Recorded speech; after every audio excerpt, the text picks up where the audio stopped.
Really, huh? Right.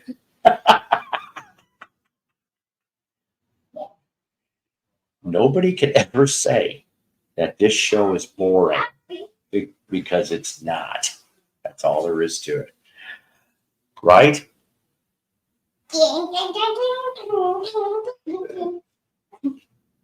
Anyways, Why? It's okay. I don't mind.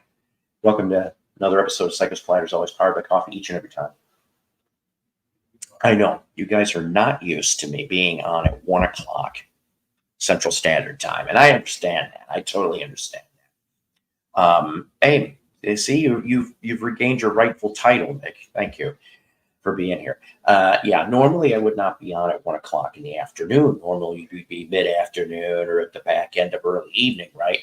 But got a family birthday party to go to, and truthfully, I don't honestly think that I'm going to maybe be up to doing one later, you see. So that's why we're doing it now. I went off and I alerted all the VC Justice League. I know. Normally, speaking of, yes, right on, right, peeps. Fact. So, but that's why we are doing this today. Hey, George, how you doing? You know, great. Sub to everybody's channels here, guys. They are all great. Now, Dave's in the house too. Good. So we got Mello and Dave, and I'll put up the link shortly. But so the thing is that I don't know. I'm having an okay day. I'll tell you that. Right. Earlier, I had some stomach trouble, but that seems to get passed, which is great. Now I just got like my whole upper half of my body is like hurt. I don't know why, but went off and did a little thrifting today, and I think I behaved myself. I didn't even spend more than $5 total. Yes, and some of it's 45 fines, and we have a signed book, and I'll be showing those in a little bit too. And thank you so much, Annabelle. Hey, Tim. This is my buddy from Rockford, Tim Smith. Sub to Tim Thrifty Music Channel. He is an awesome dude. He's also been a friend of mine. Good Lord, Tim. I think, well, between 20 and 25 years, I think we've been friends. Ruth Ann, you know, I was just thinking about you out of all honesty. I really, really was. Would you do me a favor when you've got time? Could you drop me an email at my psycho_DJ@yahoo.com, please, so that we could maybe communicate privately as well. Please and thank you. Great to see you here. Anyways, so it looks like it's going to rain. I do not recall that being in the forecast, but we shall see what happens about this, right? But I've been out all morning, you know, like I said, doing some thrifting. I had to go do some other various shopping. And of course, in a little bit, we will explain the title of the day, which for some might actually be pretty easy. But I picked these up, I don't know, maybe middle of the week. And I held them back. Sometimes I do that. So the title of today's episode, of course, is We're Going to Rock While You're Getting Even and I'm Getting Odd. Probably is self-explanatory, but what the heck, right? We have some other things to talk about too, as well. I want to thank the new subscribers. Yeah, there are newer subscribers. YouTube is just slow on the draw to give me who the heck these people are. I'm not kidding you. We've had a handful over the last week, and I appreciate everybody in the Psycho Network. That's right, for being here. Also, if you know, please kindly give the like, the thumbs up if you care to. Okay. Oops, what was that? Something flew past me. And like I said, so like and sub, and well, if you feel like it, go click that 3-dot symbol that's under the screen, and you will discover my super chat and being able to kindly donate if you feel like doing so. It is not a requirement, obviously, but if you do, I can tell you this. A, I will be transparent in all the donations we receive. And B, that's going to go towards better equipment, you know, more records for the show. We're starting to set up interviews with some musicians. We are. I'm in communique right now with a musician from the 2000s. And, so we're going to try to have some fun all the way around. That's all this has ever been, has been trying to be fun for you guys and for me, because as we have said before, twice a week, I go off and this is my therapy. Now, and that's all there is to it on that, right? So, like I said, new subscribers, thank you to them for the Psycho Platter Network. I got all kinds of strange music news to talk about too. Is any of it relevant? Probably not, but this is just stuff that I want to have maybe in a more open discussion. How should I say, some opinions from you guys in the audience and whoever I get up on panel, which I just dropped an invite on that one too. So tomorrow is supposed to be the Loverboy Sammy Hagar concert, which I've seen clips, and boy, oh boy, both bands putting on a hell of a show indeed. Loverboy's doing an 8-song set list, and Sammy Hagar and friends are doing 21, and 2/3 of it, I can tell you, is Van Hagar centric. You got a couple solo songs, and even Jason Bonham takes a turn doing a brief Led Zeppelin medley of sorts. So I think it'll be fun, but the problem I'm having is that I saw that for tomorrow's weather, it is supposed to be sunny and a high of 93, and I am going, oh my. So, and I'm going to be going straight from work if I go. I may go, I may not go. I don't want to miss it, but I don't have a covered seat. I would be sitting out in the lawn with the other hundreds and hundreds of people, and I just don't really know. I'm sorry. Maybe I am beginning to feel old and sound old, but I mean, these are free tickets, so it's not like I paid for them. I won them from a radio station. But we'll see. Maybe if I go, we'll have some concert stories to talk about. That in September 17th, Alice Cooper, yes, Ministry Filter, Rob Zombie, Alice Cooper are coming to the AMP. And I know I will go into that. And the weather should be a hell of a lot cooler by like mid to late September. Hello, William. How you doing? I have tried to catch some of your stuff as of late. My memory is not doing really too well today, like it is any day. But interesting stuff you've been bringing up. That's true. See, and yeah, that's how you came back into my radar, dear. Was because you were on his show, I think, in the panel. Yeah, that's right. Sure, Psycho knows what he's talking about. But needless to say, okay. Well, we've got all kinds of different things here. Like I said, I've got some album finds still sealed, by the way, too. And then we've got some 60s 45s that I got dirt cheap. Yes, that's right. You always are trying to keep things interesting. That is a fact on William's channel. Sub to all my people's channels. Okay. We've got Mello and Dave and George and Tim and Ruth Ann and William, and others. And go sub to all their channels and sub to mine too, please. Jukebox from Hell will be starting between now and Labor Day. I will give you a hint. I love that, Penny Lane, always in my ears and in my eyes as well. I will give you a hint. The first episode will be based on an album that was made in late 1999. That is the hint that you are getting.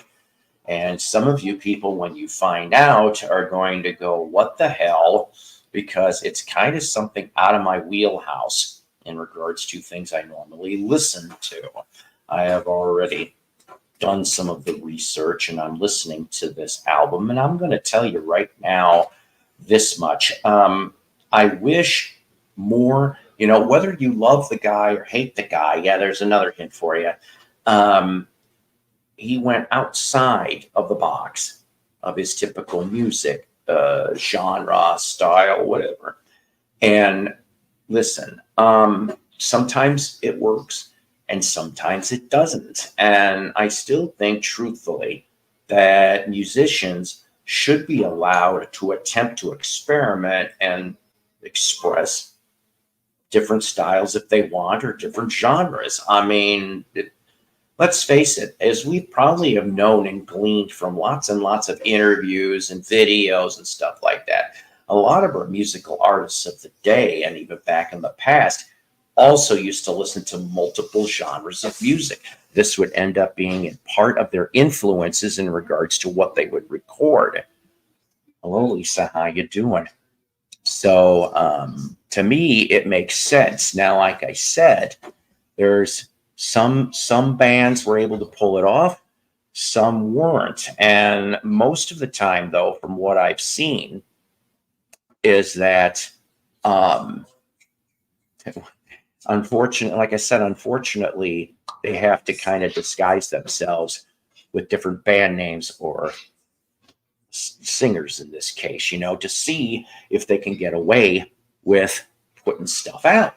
Now, one prime example, and I brought this up before. There we go. That was a little fuzzy, wasn't it?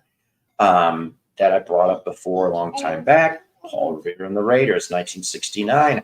They put out they were getting ready to put out an album.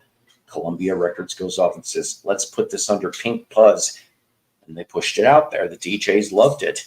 They said, that's great. Then they found out it was Paul Revere and the Raiders and yanked it.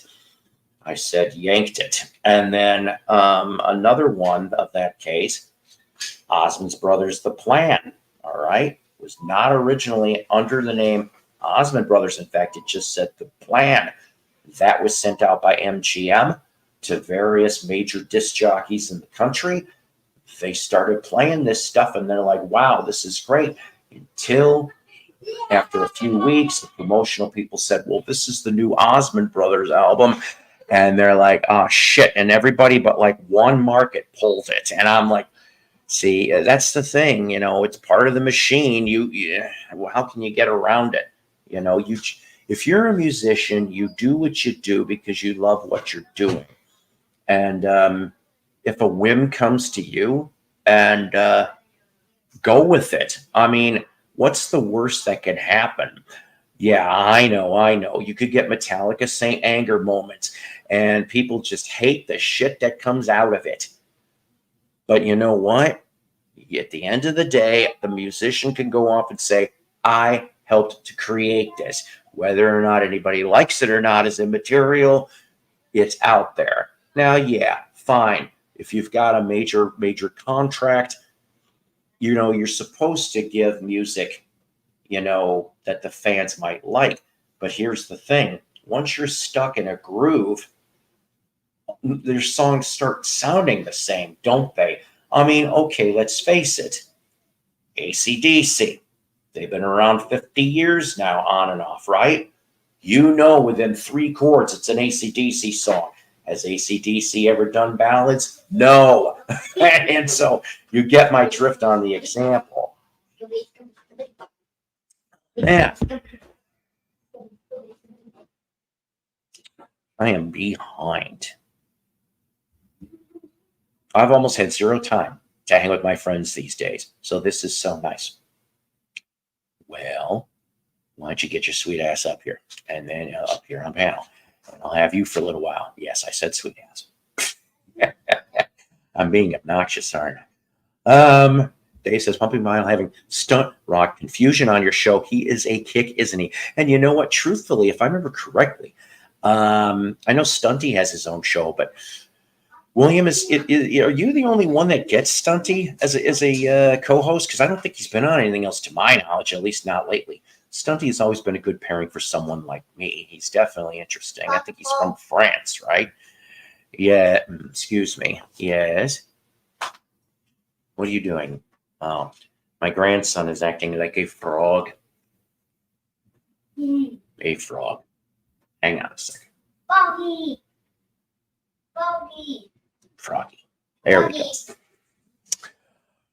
So yes, you love the album Saint Anger. Well, you're in the minority.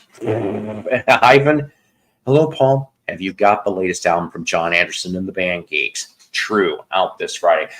No, although I have been going over the new release lists and I am hoping to start ordering some stuff. You know, the problem is it's very rare nowadays that I can get stuff brand new like that. I usually have to wait for paychecks. I got to pay bills. You guys know how that goes, and see what I've got left, whether or not I can go off and get something. It also does not help that there's not a lot of brick and mortar stores because I'd rather go visit there and get it first. Then I could have it first. Like Metal Heaven, thank you very much for kindly saying that. I have watched a couple of your videos also, but please don't ask me what they are because my memory is shot. I am working on my second cup of coffee. You Shook Me All Night Long is a ballad by AC/DC standards. Yes, well. AC/DC. Stunty used to go on Borden a lot. Oh, well. I only got to maybe see half of Borden's shows. Hard as a Rock is a beautiful AC/DC ballad. I guess it is kind of quieter, isn't it, compared to most? You know, the other one that's off of Ball Breaker, that's off of Cover You in Oil. I remember Hard as a Rock and Cover You in Oil were always played on the radio. And by the way, before I forget, Astro Zombie went off and said that, called me the tribal chief of the BC. I'm telling you, yeah, see, and that's a kick-ass thing. I have a bunch, but I need more. All right, walk more. What's my favorite kid? Oh boy. Oh boy. That's tough. I mean, it depends on the, excuse me a minute. It depends on the mood.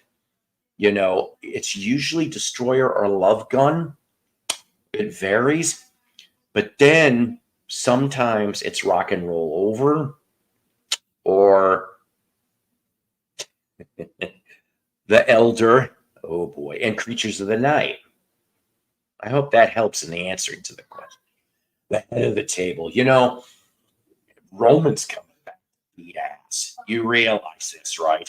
Because he's not going to put up with that shit. Now, I know, at least I thought I read somewhere, that there's going to be somebody new coming in, and his name is, I think it's Zillafatu, if I'm right. And you remember this guy? He's been a little while here. Yes. There he goes with the, you know how to do that, don't you? Yes. You know, for 2 seconds, he loves Dead Mouse, by the way. He does. He likes Dead Mouse. I'm flexing. Ah, right. Go Flexorama. She's flexing. Okay. That didn't sound right, but I know what I'm talking about. Anyways.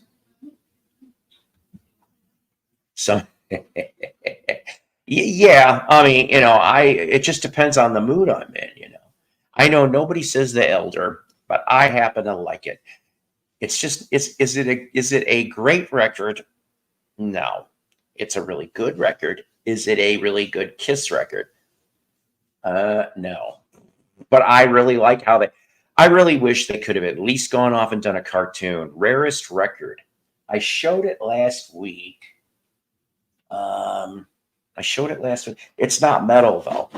I do have, let's see. As far as for metal is concerned, I have an original first press Kill 'Em All from Metallica. I also happen to have Metallica's original press of 598 Garage Days EP. Let's see. I know you can't see it very well. But Bobby Roberts and the Jennings Brothers. It's rockabilly from 1956 on a small label out of Chicago. According to the condition it's in the guides. Now, I haven't checked Pop Psych lately, although I'll tell you, those went for big money too. But the guide says roughly around $1,500 just for that. It's kind of crazy. That's another reason why I love 45s, because you just never know what you're going to find. You never know what you're going to find. Hard Rock Casino. Yes. Now, see, we'll bring this up for 2 seconds. Hard Rock Casino is opening this coming Thursday. And Cheap Trick, okay, considering they're from Rockford, have a stake in this particular Hard Rock. Whenever I'm going to come up and visit, I want to go there and check it out. I've never been to a Hard Rock, or have I? No, wait a minute. I'm a liar. I did go to the one in Chicago back in the early O's. Yeah, I did go to one. But needless to say, Rick Nielsen was there. They lifted this you'll have to look it up if you want to see it for yourself. It's an extremely large, big lit, and they lit up the guitar. It's kind of cool, damn it. Really is. Who's the new Joe? God, who's the new Jack of the VC? New Jack's a punk. I'll tell you that right now. Hey, ladies and gentlemen. You disappeared on me. He's playing TARDIS. It's a tiny, whiny kind of thing, isn't it? The new Jack of the VC. Oh my God. I don't know. That's a very good one. Who's the best? Who is the best natural born killer in the VC? It certainly isn't me. That's for sure. Make love, not war, kids. I ought to know. I've done a lot of that in my life. Ooh. I'm going to find Big Sandy or I die. Classic. And they were the first white act at the Apollo to get the hook.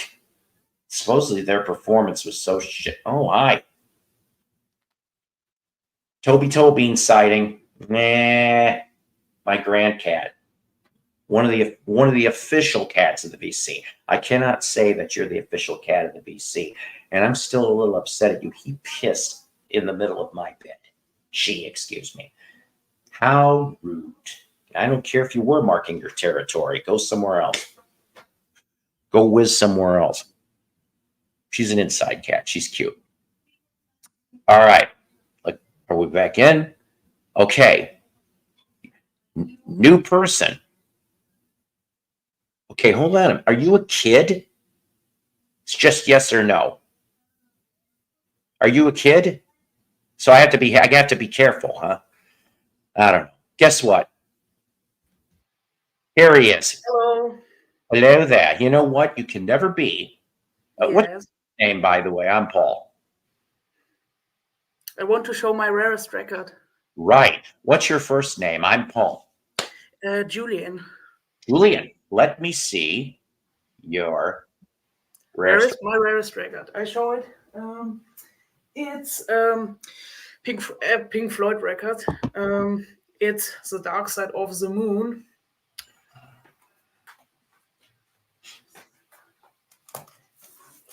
A solid blue triangle. It's this version. It's the solid blue triangle. Oh, I don't know.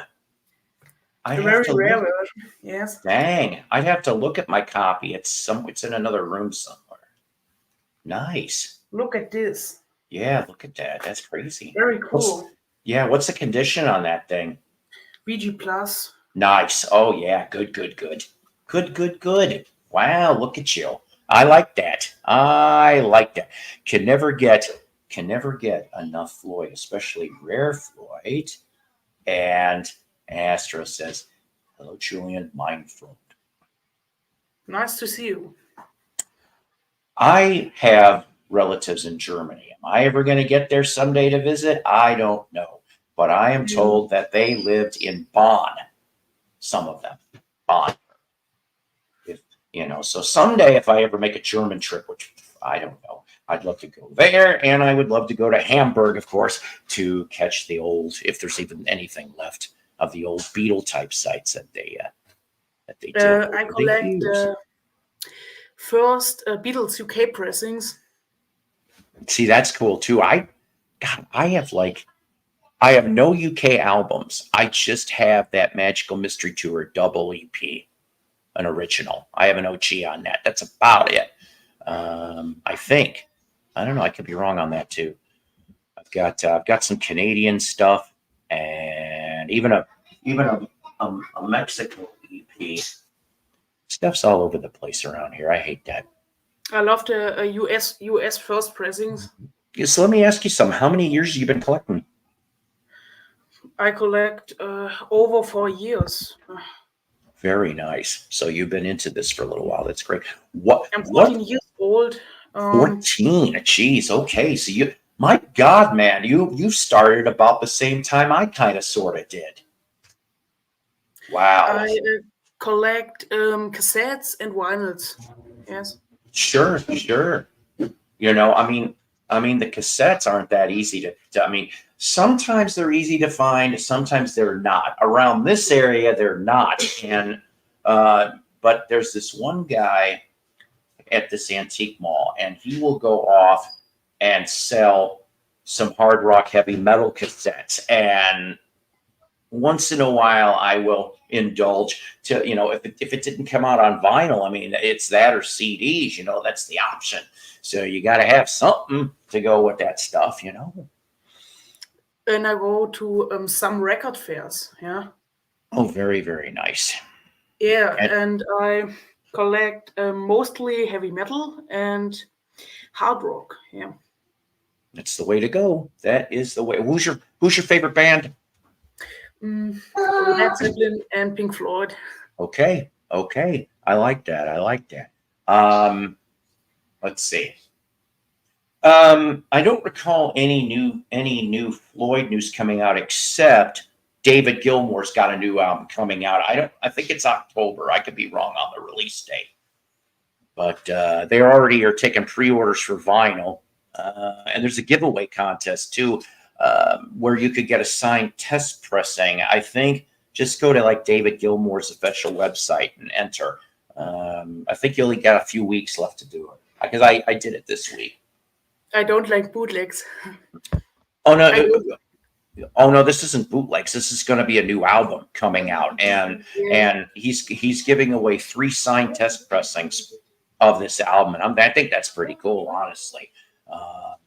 I've only ever came across one, and it was way out of my wheelhouse. It was a person or a band called Roni Size, RONISIZE. I don't know, but that's the only one I've got as far as running test pressings of anything. I got that like just given to me from the radio station I worked at briefly in Chicago. So 4 years, Led Zeppelin and Pink Floyd are your favorites. What in maybe the last couple of months, what has been a new discovery for you music wise, like a band or a singer that surprised you?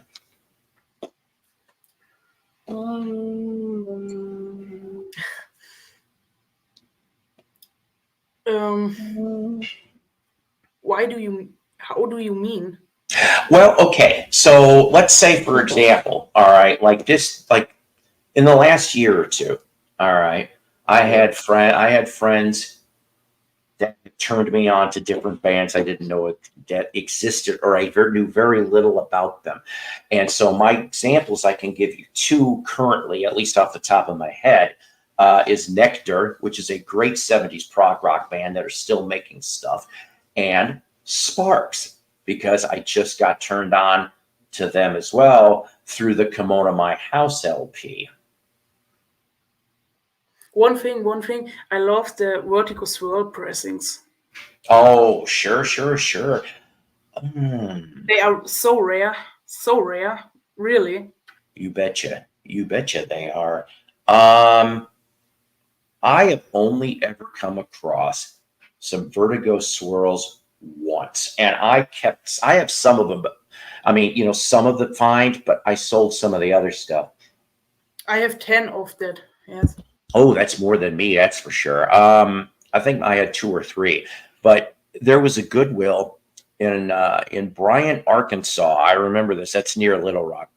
and somebody dumped a bunch of prog rock, like late 60s to mid 70s. I mean, I found like White Label King Crimson.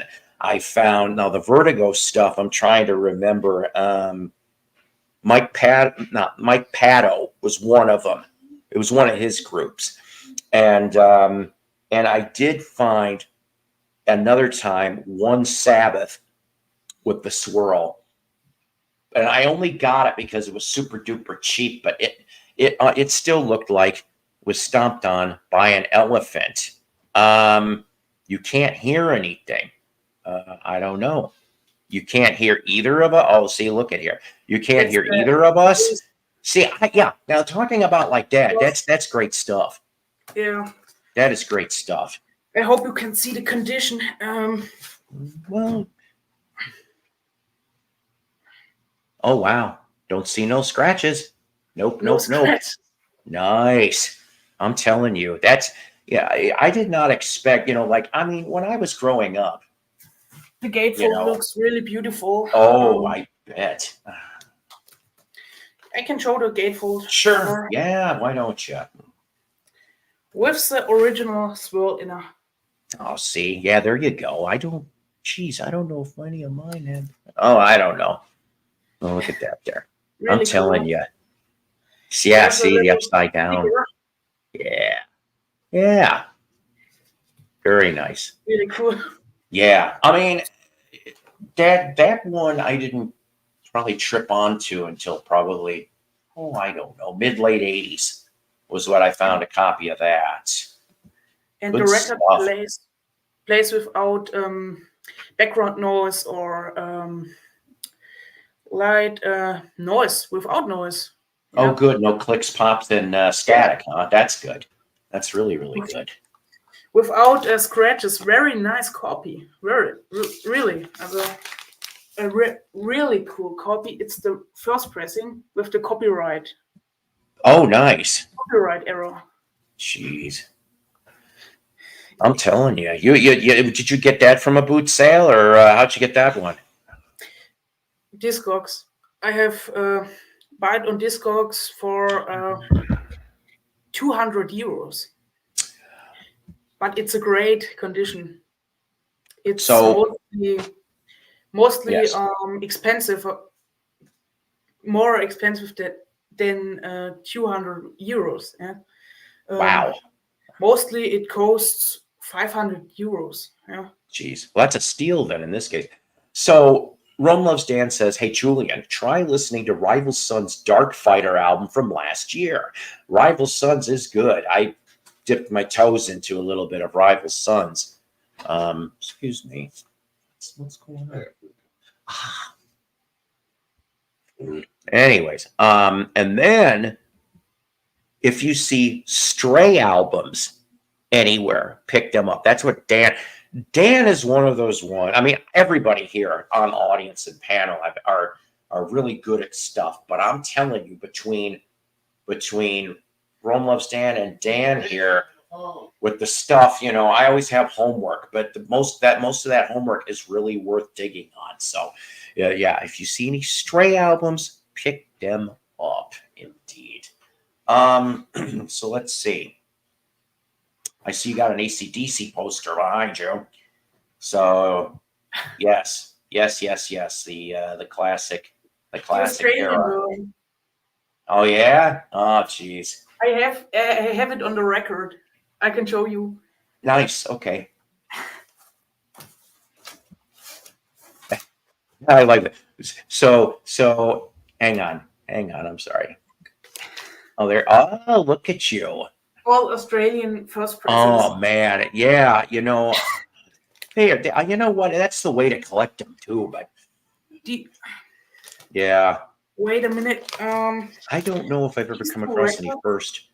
I like the way that one is too. What the heck? See, that's what I like. Each one of them are different type covers, and that's wonderful. I've never seen that Highway to Hell version before. That's the first. These two records are in new mint condition.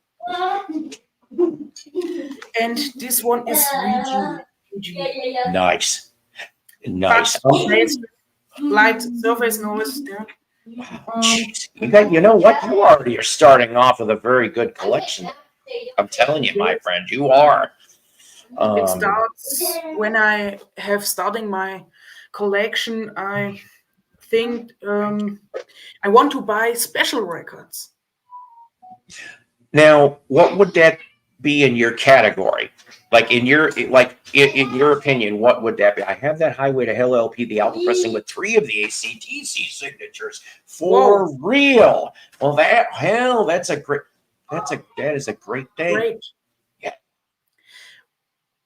I think it's really, really amazing to have a Highway to Hell Australian version with the sign of Bon Scott.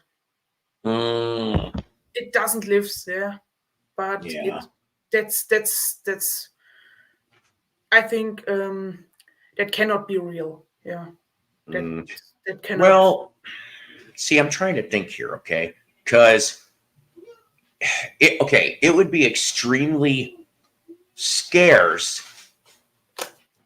because they did do a tour when the album was released in the US. Now, Tim's Thrifty Music, I don't know if he's still watching, but one of the things, and like I said, I've known him for over 20 years. He's a little older than I.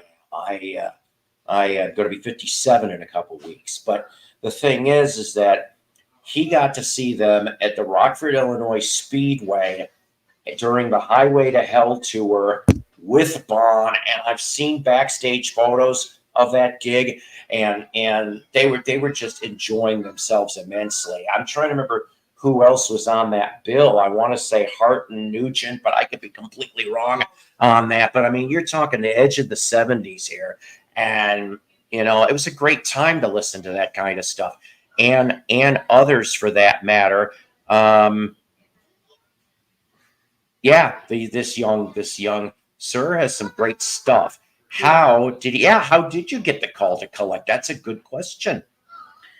I go to record fairs and I hope to I look at online websites and to get cheap prices here. Well, no, I understand that, but I think what they're asking is what started you to go off and say, you know what? I want to collect vinyl. Yes, I've started 4 years ago. I have seen records in at my granddad. Yeah, um, Okay. he has records, and I wanted to know what is that? What is that thing? Yeah, Aha. what Okay. Okay. this this disc? What is this? Yeah, Hmm. You and boy, I'll tell you, that's good. we heard together we heard the record Metallica Kill 'Em All, and after this day, I know vinyl is my dream here. I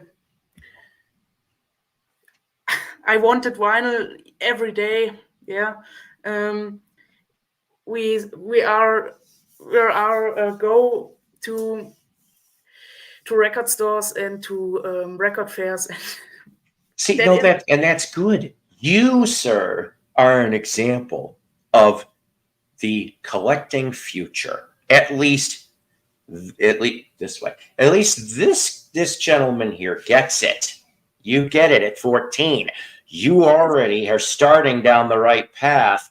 And not saying that there's a right or wrong path, but you are experimenting because of your grandfather wanting to know this stuff. It's all about self-discovery.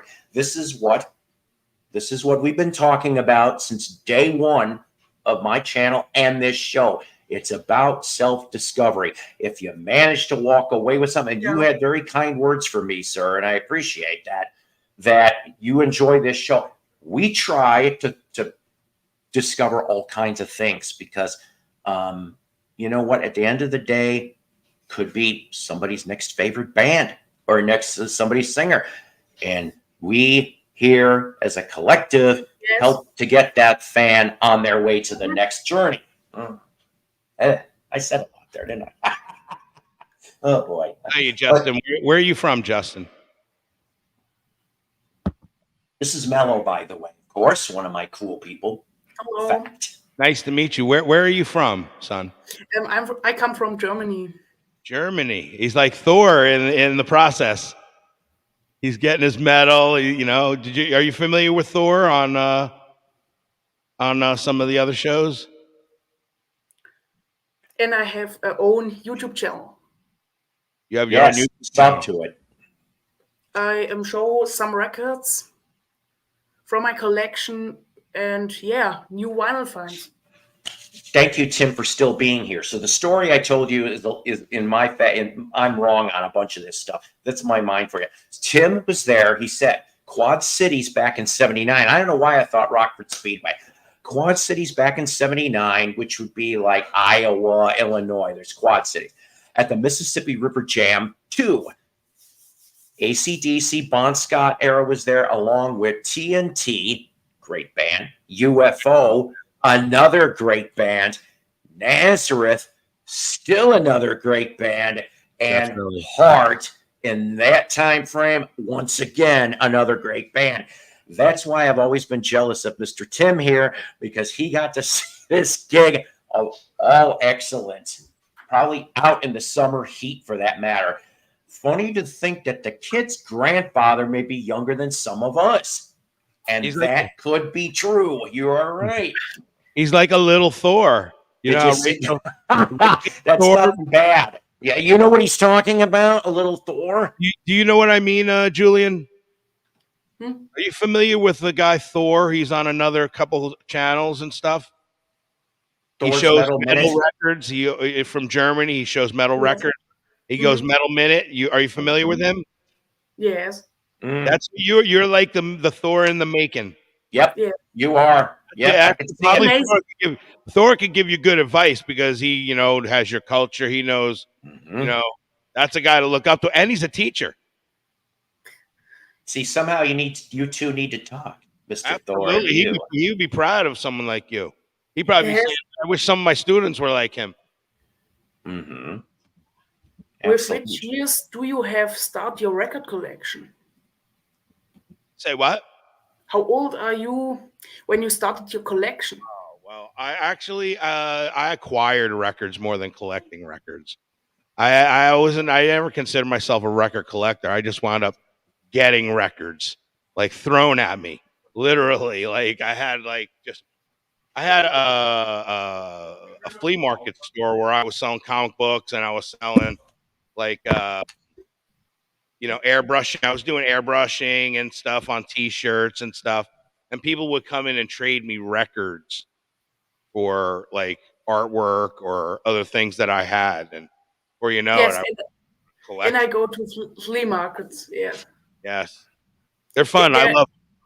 yes, you can find there some rare items. Yeah. And what was the first record you ever bought or got? Like that got you started, like that you held a record and was like, I want more of these. It was the Queen News of the World record. Very good. Who taught you the different bands that you should collect? Like, how did you learn that? I collect mostly 60s and 70s rock. Right, Yeah. but how are you discovering these bands? Who's like being your teacher in that sense of like showing you? How are you discovering them? Just through YouTube, or like, are you finding them on your own, or like what started? Like, how did you even know to like Queen? Yes, I started with Metallica. So you started liking Metallica first, and how did you discover them? Yes, I love it. How did you come to learn about Metallica? Yes, When was the first time you listened to Metallica? 11 years. You've been listening to Metallica 11 years? Yeah, and it was amazing. And do you remember the first time you ever heard Metallica? Yes, I What think was it that was. like? I think it was the Kill 'Em All album. And who showed that to you? Because I remember when Kill 'Em All came out back in 1983. 1983. Yes, I was in bands back in 1983. That's how old I am. And I remember when Kill 'Em All came out. Actually, it was a demo tape before it was Kill 'Em All called No Life to Leather. And I that love cassette, it was on cassette. And I remember in high school that somebody in my high school actually had a copy of it. He let me borrow it, and I made like 10 copies of it to give to my other friends. And I gave it to all my other band members. And right away, we learned Motor Breath, and then we learned Seek and Destroy.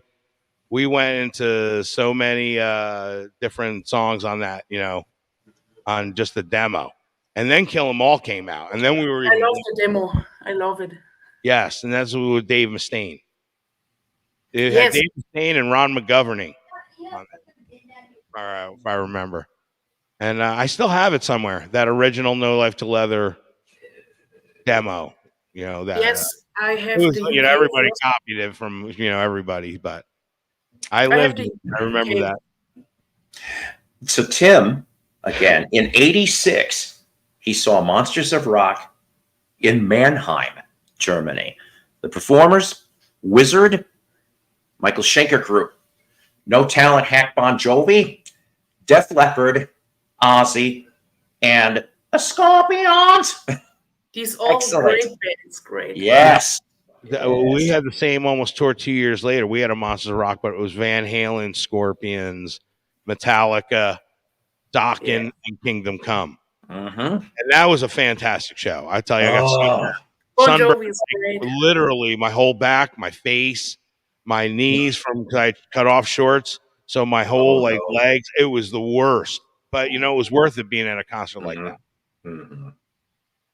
Definitely. I'd say truthfully, Mello, that probably was as far as for a festival type thing, that was my favorite concert out of everything. Nah, Seriously, that my I've seen. favorite one was the live Earth Day one, July 7th, 2007. It was 777. Al Gore was there, but Roger Giant Waters Stadium, right? I was there, yeah. Yeah. Roger Waters was there. It was the reunion of the Police, reunion of the Smashing Pumpkins. Wow. Ron Blomey was there. Keith Urban, Kelly Clarkson. Yeah, look at that. I lived A that. really I rare remember that. single. I You remember betcha. that. I remember In that. Germany, it's a rare one. Very, very nice for the. Let's see the label on that. It's the German one, but Okay. it's very strange it costs 50 to 60 euros. Wow. I don't know why. Yeah. Well, I don't either. It's imported for you, really. That's more of a reason for things having to be shipped over from here to there. Ivan's right. It's good. We have the next generation collecting vinyl. We don't have that in America. A lot of kids collecting vinyl here. Yeah. I mean, they do a lot of streaming. They're into their what we're doing, podcasting and TikToking, and that's their whole culture. So it's really unbelievable to see somebody kind of like when I was 13, 14 collecting records. Even my own children were into records, or any of my other friends, kids were into records. It's funny. Yeah.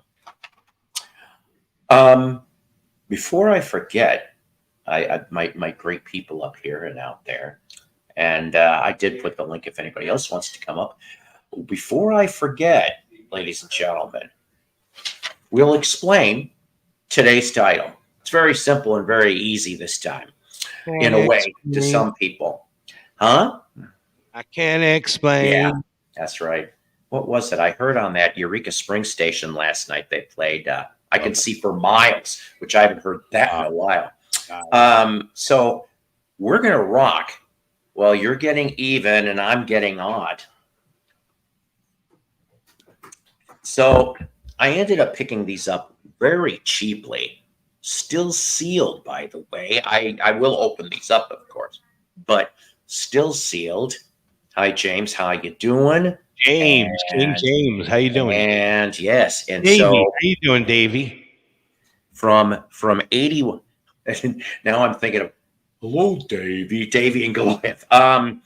So from 1981, I wish Jeff Allen was here, out of Detroit, Michigan. We talked about him before, but the looks were gonna rock from '81, and they were on MTV the first day of MTV with that song I just said.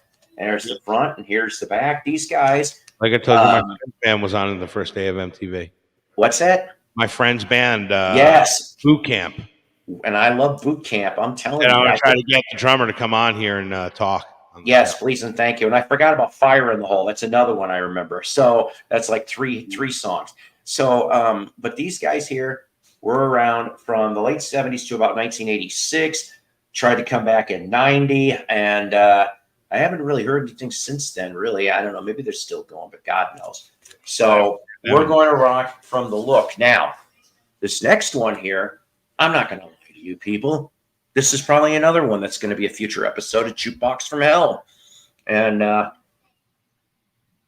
me gather up my stuff here. So from October 1984, this was the last album that this band had done. Even though, well, obviously they really haven't been together due to, well, the namesake dying. But from October 84, Jay Giles Band, You're Getting Even while I'm Getting Odd. This is the only album that does not have Peter Wolf, because Peter Wolf left to have his little strange solo career. Yeah, I remember this. I remember. Which, yeah. A friend of mine had that back then. Yeah, and you know what? Most of the time, this thing is ridiculously priced over here. I'm not kidding. It's usually between $10 and $15. Well, I didn't have to spend that. I only spent a third of that. And it's like I said, still sealed. And look, it's even got the blurb sticker for concealed weapons. Concealed weapons, unfortunately. It was a real dud. I remember. It was. It Number 63. Peter Wolf was better. I mean, the Lights Out song just came out, and they had the video on MTV. And yeah, exactly. And but look what happened to Peter's career. I mean, I don't remember. Lights Out was pretty much his last thing. Yeah, that's probably why he came back after when they reunited. So, yeah, 63 for concealed weapons. Get this, out of if you're a streamer person, which you know some are, some not. This is the only album in the Jay Giles Band catalog that is not available on a streaming service. You cannot find this album. Seth Justman, of course, the drummer, ends up taking over production here. Also on this album, Phoebe Snow. Go figure, right? That's kind of strange. And Fonda Ray, who ended up doing a little bit more R&B and stuff like that. This would be, like I said, their last album, the last record that came out involving Jay Giles was August 1985, the Fright Night soundtrack, which, after that was the end for quite some time. That is we're going to rock while you're getting even, while I'm getting odd. Right. Today. Hi, Dave. Hey, Paul. How are you? Hey, Mel. We got Julie and Dave Mello here. Hello. And yes, here we go. Let's see. And the next generation. Yeah. Dave, you are everywhere on the YouTube land today. Where else were you today already? I wasn't on any show. I was in chat gallery a few seconds on Rob's show, and that was it this morning. Oh, Rob had a show. I was on Mayo's. When is Rachel coming back? See, I thought she'd be back today. I heard rumors next Monday. I don't know. Maybe. Not even this week. She's going to be off another week. I just missed on vacation, Mello. That's all I know. Well, how convenient. I'm off Tuesday, Wednesday. Pull a Tuesday morning show. I normally wouldn't do that, but I'm like, maybe I'll do a Tuesday morning. If I was awake, I'd be doing because Mayo normally does not seem to do Tuesdays. He doesn't seem to like doing Tuesdays very much. Maybe I'll do a Tuesday morning show and a Wednesday evening show. I noticed. I seen on his show he's getting a lot more traffic on his show. He's noticing too, because that hole is there. Rachel's not there, and well, I felt stupid because I can't remember when I did my last month that Monday show. I surprised everybody with that. People were saying, well, Mazzy's got one going, and I went over there. And I was like, not that it really matters. At the end of the day, it's all a numbers game. But I'm like, he had up to 270 people watching at the same time. I'm like, shit, that's even more than what Rach gets. I'm like, how the hell did he pull that off? He's got 30,000 subscribers. Yeah. He has that's insane. 30,000 subscribers, you know. I'll never see that, ladies and Hey, gentlemen. you never know. You never know. I mean, like, but he was also an author. He also had a name credibility before. That's right. I forgot about that Beetle book. When you have some, it's like my the guy that I watch on Comicsgate, Ethan Van Sciver. He would work for DC Comics, drew Green Lantern, and as soon as he left that and went and started his own, his whole fan base followed when he started a YouTube channel. See, that's right neat. Now he's got 125,000 subscribers. You know, But see, that's neat. He's got this, and I mean, and I'm not gonna lie. I love comic books. I do. Are you familiar with him, Ethan Van Sciver? No, that's what I'm saying. I know my old schoolers because Are you familiar with the superhero Cyberfrog?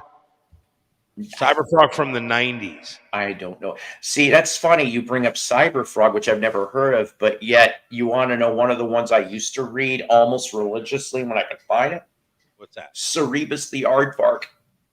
Wow. Never heard of that one. Yeah, I remember that. That was actually no. Wait a minute. Flaming Carrot Comics, which I also used to read too, was the first time the Teenage Mutant Ninja Turtles they popped up on that comic book before they were big, and I'm like, I wish I had one of the issues. I didn't have the first appearance of them, but I had one of the first appearances in Flaming Carrot with them, and I really wish I had that damn thing. That'd probably be ching. But no, I mean, I like I said, I'm going to be 57, so I'm an old schooler. I like Jack Kirby, Steve Ditko, from the Marvel stuff, Neil Adams. Oh my God, the Green Lantern, Green Arrow series with Neil Adams and the Batman work he did. But you know, I heard he's a douche. Huh? Yeah. Are you familiar with Alex Ross? Ross, the Superman work, and didn't he do JLA too? Yeah, he did Kingdom Come. He did the Marvel. That's he it. All the painted interiors, like the painted. He makes it look like Norman Rockwell. I know, right? What a style! One of the greatest. I mean, literally, one of the greatest living artists today in the world. Let's see what else. Wally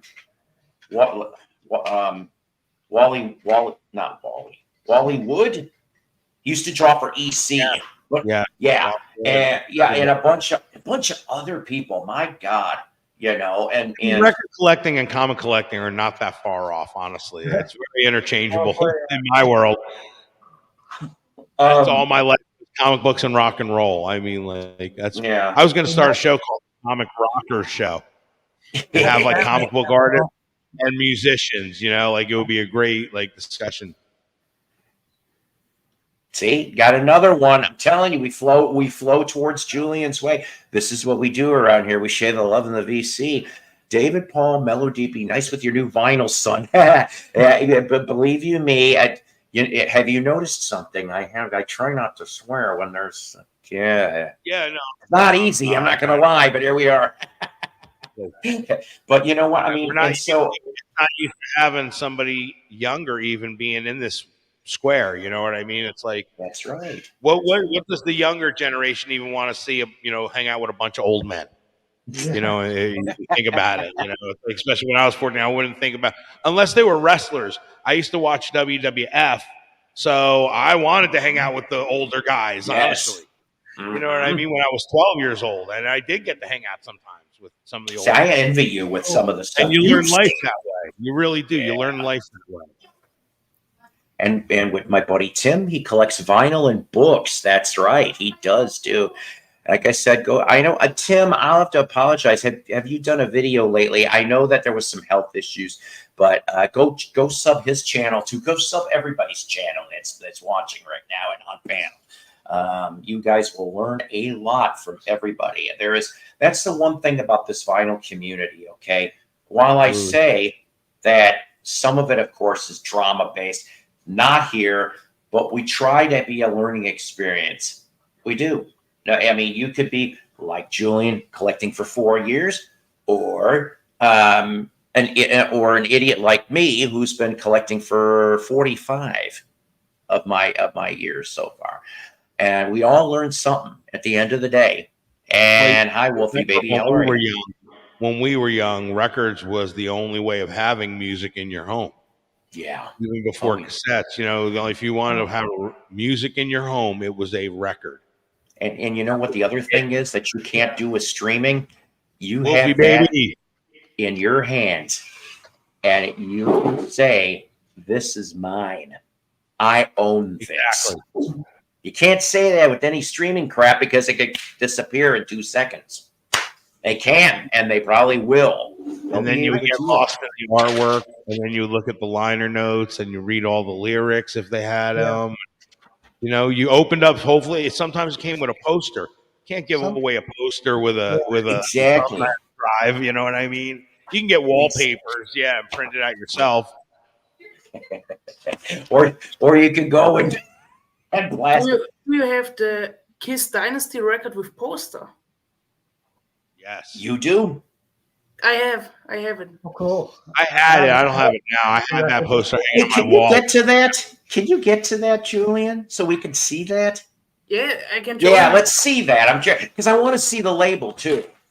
It's this kid's impressive. He's got all these you know, I have records. to- Regular record collectors wish they had. Look at you, man. Oh, okay. You got the custom picture. Okay. He even has it right with the record on the outside and stuff. He's Yeah, done well. I'm ashamed of myself. I don't do that. It's the I don't do that either. Stereo 25. Oh, Thor would be proud. Thor would be Yes, yes, he would. And Tony says the kid is organized. You betcha. I'm very telling you. proud. He's probably Hi, pinned. John. I bet you could almost eat off his floor. Thank That's you, how Ivan. I love a neat person. Now, Yeah. yeah, let's see that poster.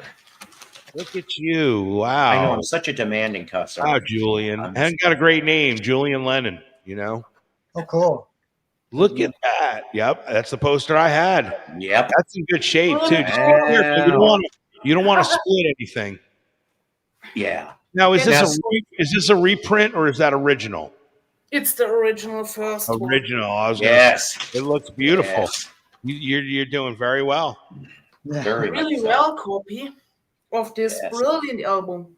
Yeah. I'm quite impressed that 14 years old, you have like pretty much all the basics of like rock and roll around you.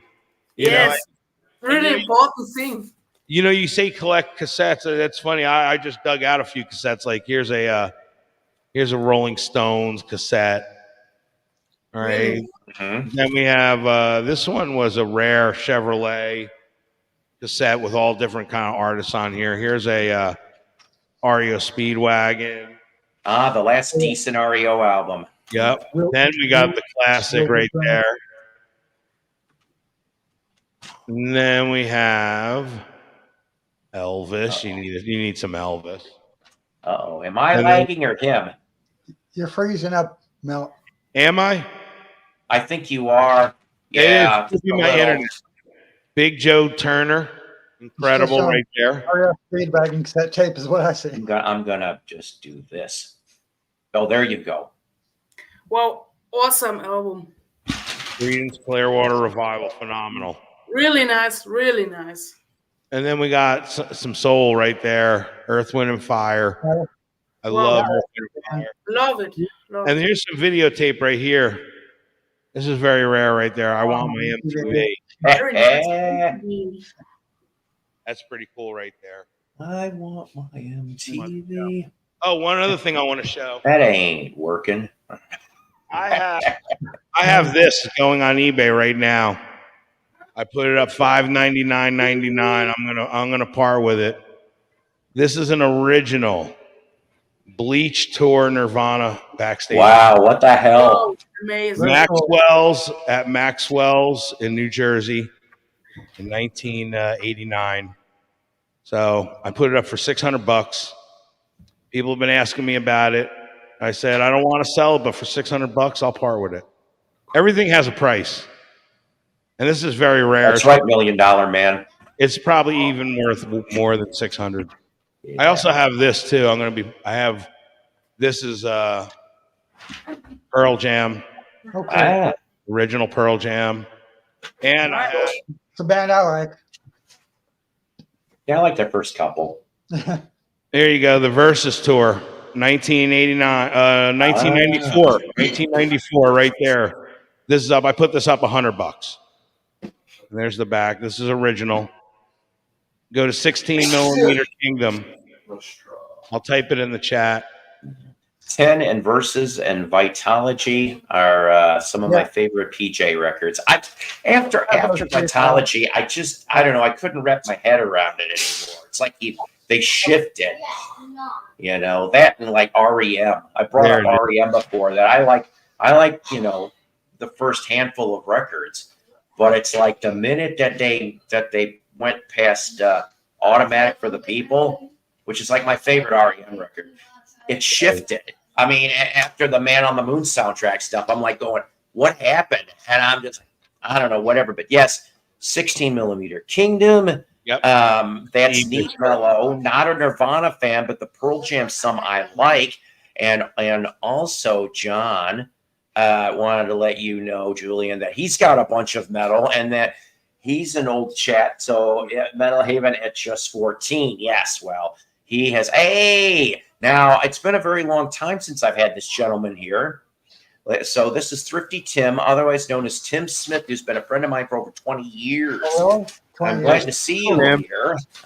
I won't be on too long. I'm still having some of the technical issues I was having before. But I have to get a new network adapter or Wi-Fi adapter.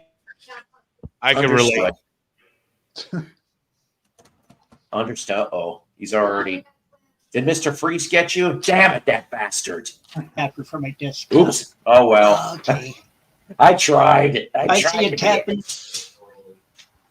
It's acting but like your internet was for a while there. Yeah, you got my old internet. That's not I good. think I caught a bunch of it too. Yeah, but like I said, I'm not going to be on too long because I'm still having that problem. I need to get a new Wi-Fi adapter for my computer. The new Wi-Fi. It intermittently drops internet signal. This computer is the only one that does that. It's the luck of the draw, because sometimes you're clear. So Tim is near the close of the action in regards to the new Hard Rock that is opening in Rockford, Illinois this Thursday, he says. And it used to be, it was called the Clock Tower Inn, which was for decades and decades, it was a great place to stay at, but it got run down. Perfect choice to actually. I mean, I'm sad that I got to see just after they destroyed it. I happened to be up there for a visit, Tim, and I remember seeing that. I'm like, oh my god! And then now they built this Hard Rock. I was like, wow. So hopefully, all of Cheap Trick will pop up for Thursday for that grand opening. Very cool. Well, Cheap Trick is on tour right now, but Eddie said that he heard that the Nielsen Collective was going to be playing sometime. What was that? Who? The Nielsen Collective. So I'm wondering if that's Miles and Dax. Right. That's a side band that the Nielsen Collective that Rick will join as well, but it's basically a family band of Nielsen's. So I got what you're saying. And Dax and Miles are really good musicians. They used to have a band, and I sometimes miss them. I got to see them at Chubby Rain in Poplar Grove, Tim. Harmony Riley. I ended up sharing a drink with those two. Wow. I saw them before Where Earth and Blue Oyster? Froze again. Yeah. I'm thinking. This is my guess, Tim. That Harmony Riley must have opened up for Rare Earth and Blue Oyster Cult at the airport. Yes. Nice. I didn't know that. I have a couple of their CDs also. Harmony Riley's. Very nice. Hey, Justin. Do you have any Blue Oyster Cult in your collection?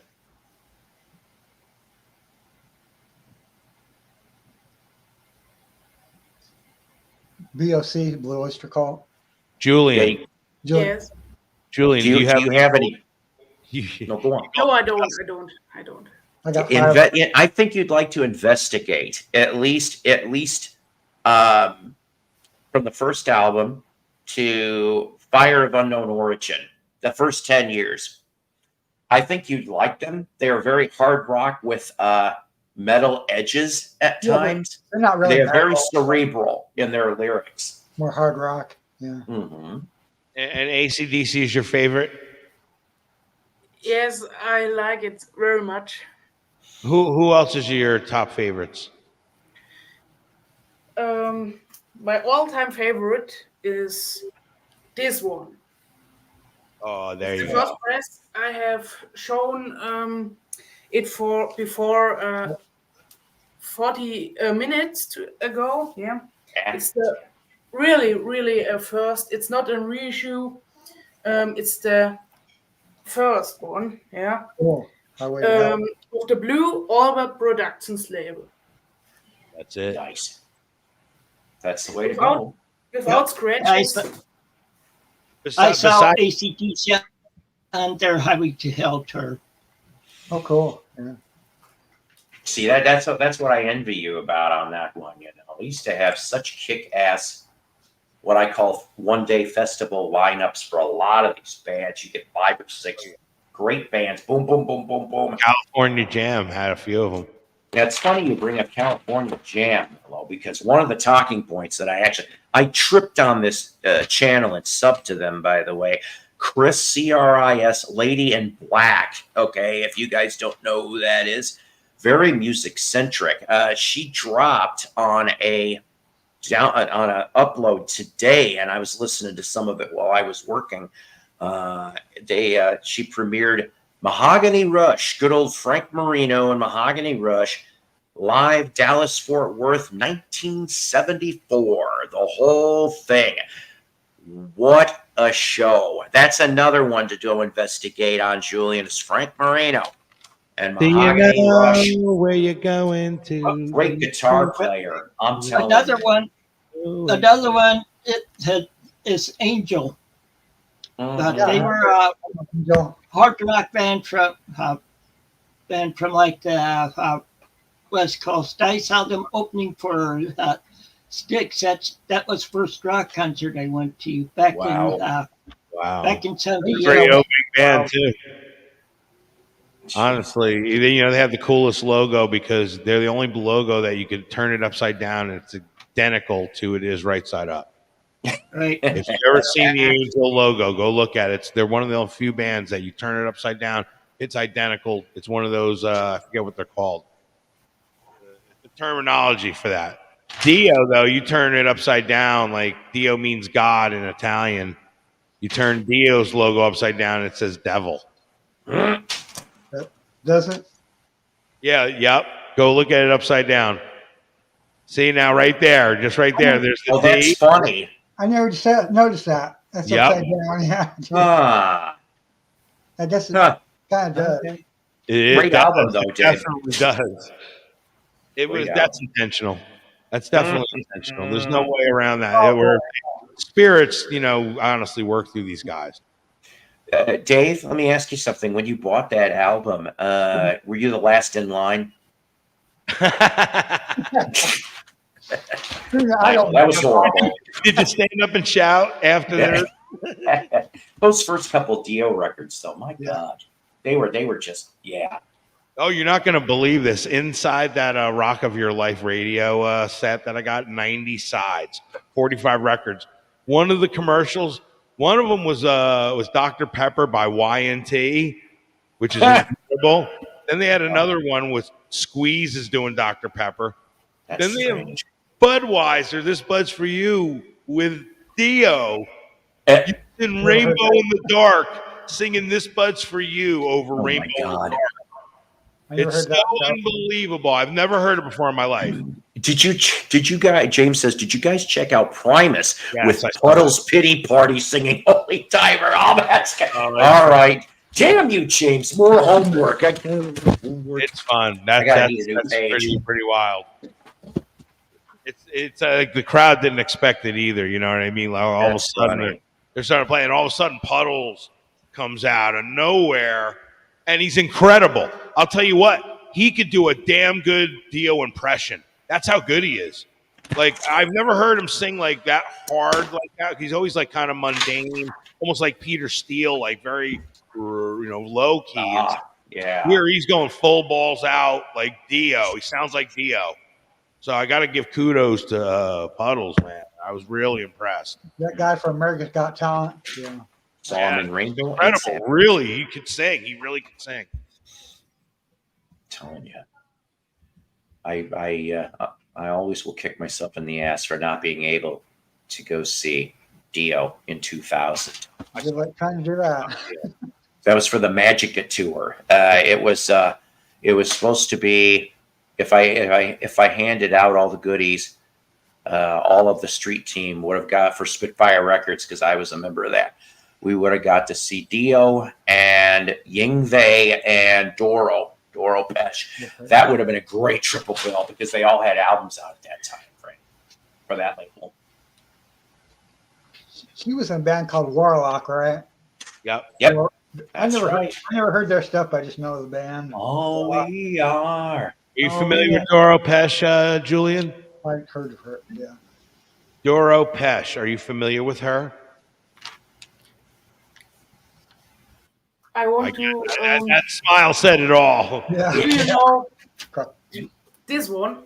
Yeah. Like That's not, Oh, you got Motley. Yeah, we were talking like Doro Pesh or Warlock, which is German. She's German and they're German. There's a German female heavy metal singer. Yeah, she's Doro. I only know the Scorpions. yeah, Scorpion. Okay. You know what, Julian? Time for you to have a homework sheet. Yeah.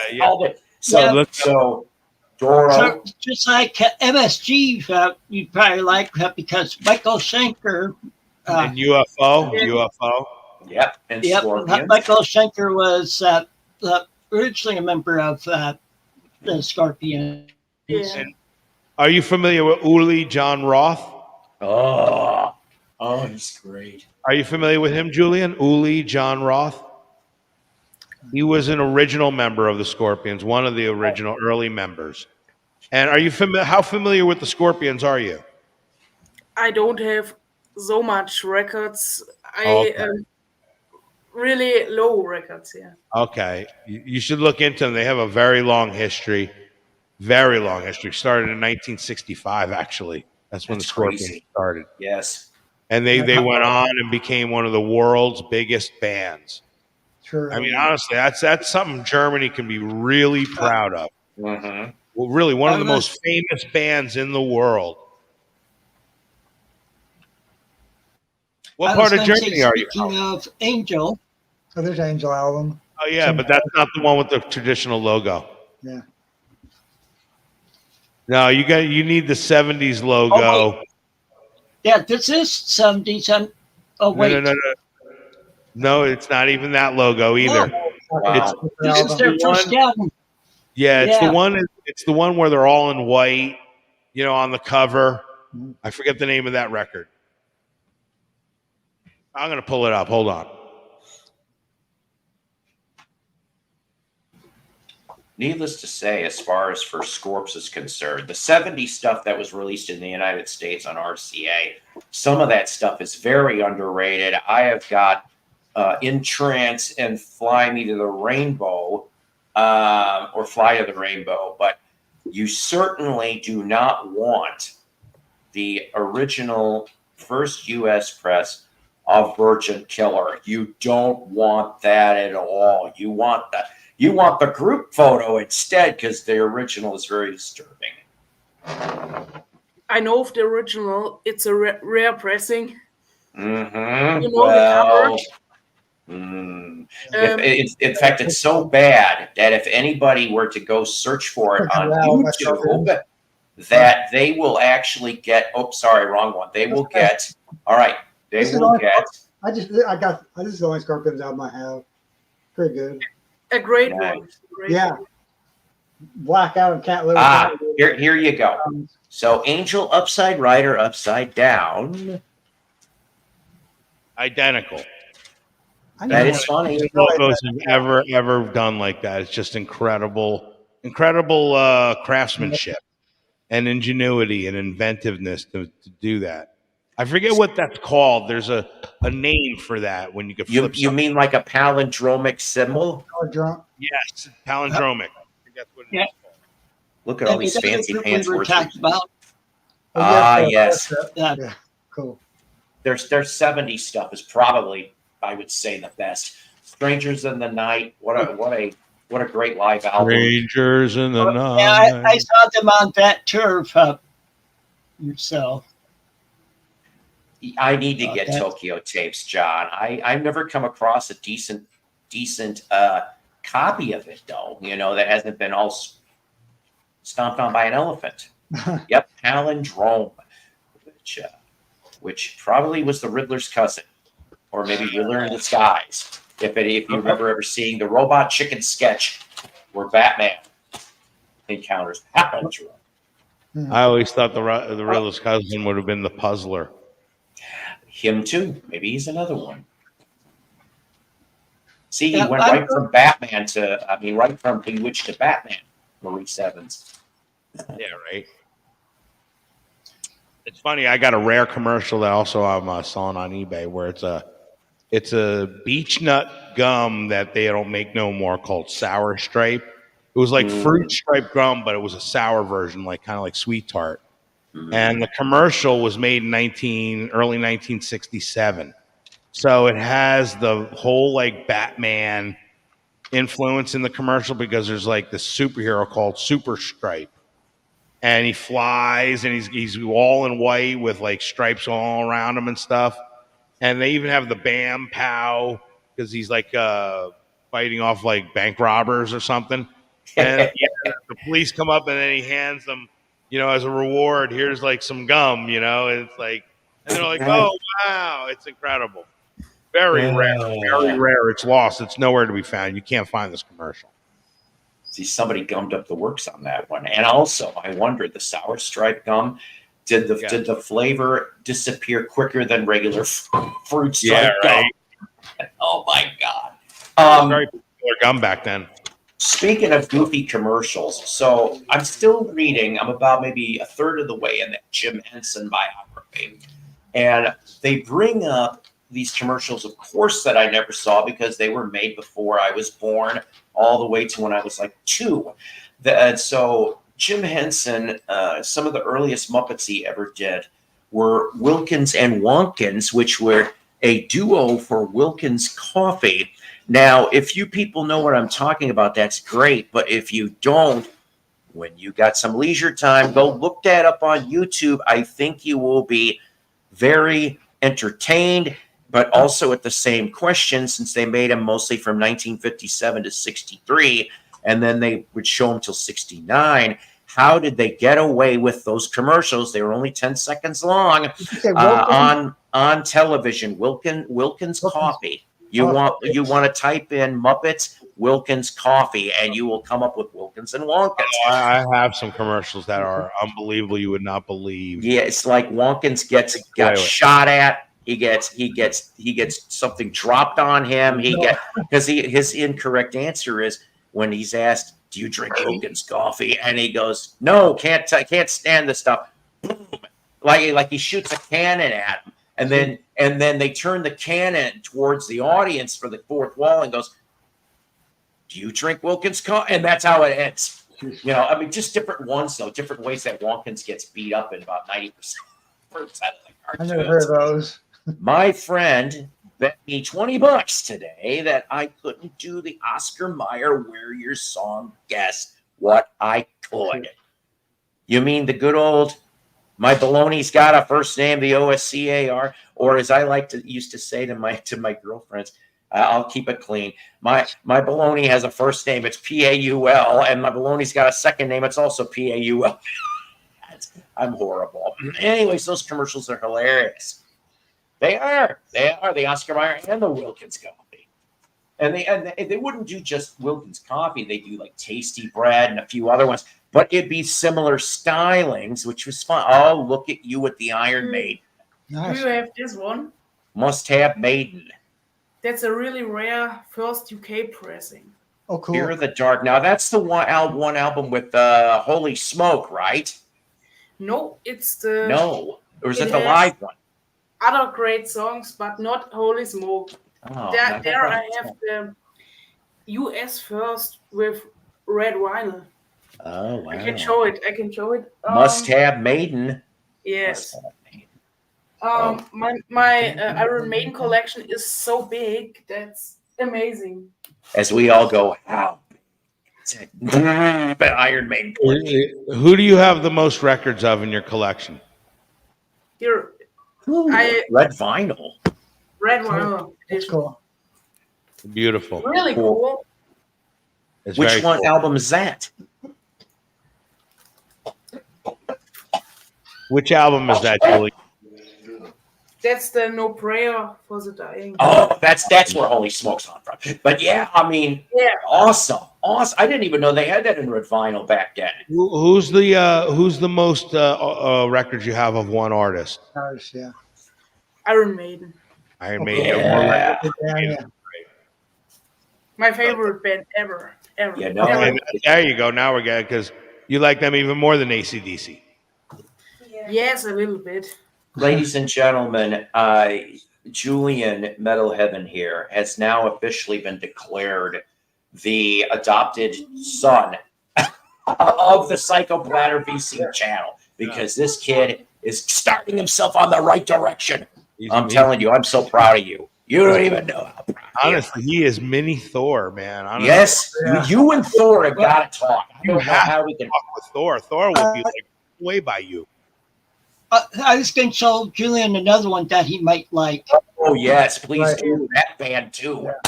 Uriah Heep. Very great band. Oh, you betcha.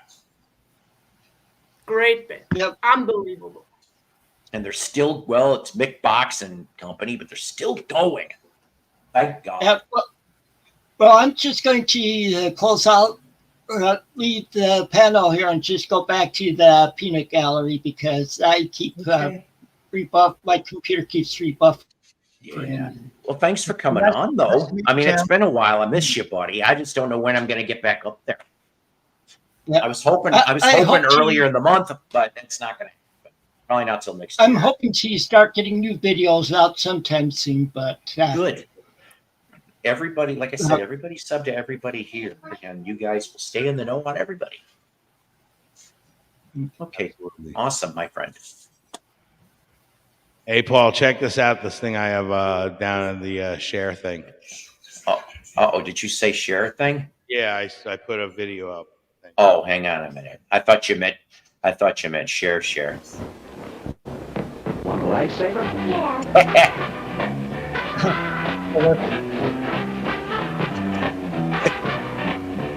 Hey, it's a Flash This is a lost and commercial. Batman. This is very lost. Wow.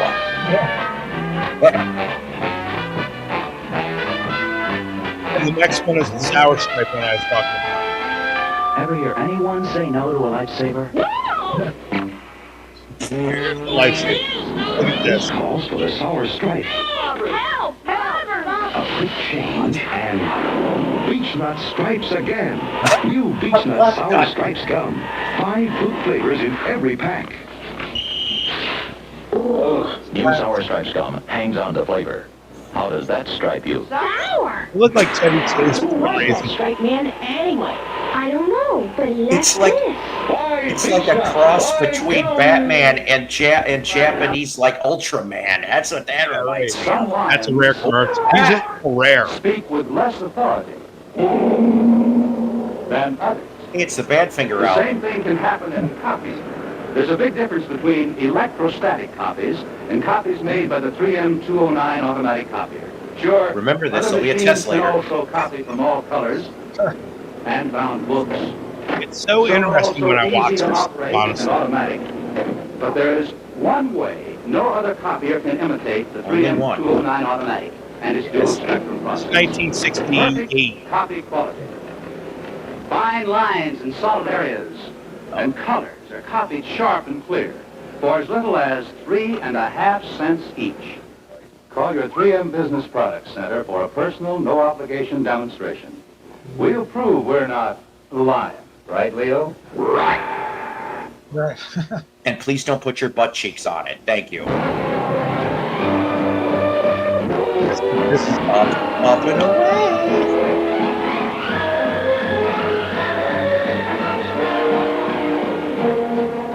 It's an early drone. The search for a full, fresh taste in cigarettes is over. Now there's new Chesterfield menthols. Now you get this. A full, fresh taste in a menthol cigarette. Hey, hold on a You minute. might have He's known lighting. that Chesterfield, with its 50 years of know-how, would be the one to do it. He's Put lighting a menthol cigarette in a freshness helium great new balloon. blend of quality tobaccos right? to bring Oh, you my. this. A smiling. full, fresh taste every time. Kaboom. A lot of these had like full orchestra. The Full hands just came out of the water with the six. They used to put a lot of effort into these commercials. Honestly, It's Aquaman's These are girlfriend. all- These are long commercials. Hey, early breakdancing. Oh, God. 1963. You know, there's one thing beats having your Wheaties for breakfast. And that's having Jack some good LaLanne's gonna kick his exercise ass. before breakfast. And then plunging into those Wheaties. For complete fitness, you need both exercise and energy. And Wheaties has great whole wheat energy that really gets you going in the That's morning. it. Now, I like different kinds of fruit on mine. But Wheaties alone are great too. And they stay crisp in milk. Have some soon. And don't forget that morning exercise. Here's one of my favorites. I can't do that. Never. Want to try it? Well, Like- be I sure like to the eat your inside. Wheaties. I love these old Champions commercials. with a promise Honestly, I of got goodness thousands of them. from General Mills. It's just like I literally. Not to be confused with chocolate donut cereal. Chocolate donut syrup. John Belushi's favorite. When you need a big one in there to cover thirst, Schlitz usually gets the call. Beer and baseball, the two just seem to go great together. And they go together better when your beer is Schlitz. And then if you drink enough of it, that's what you'll get. Schlitz is pure beer, without beer bite. Most carefully brewed for smoothness, gusto, and aroma.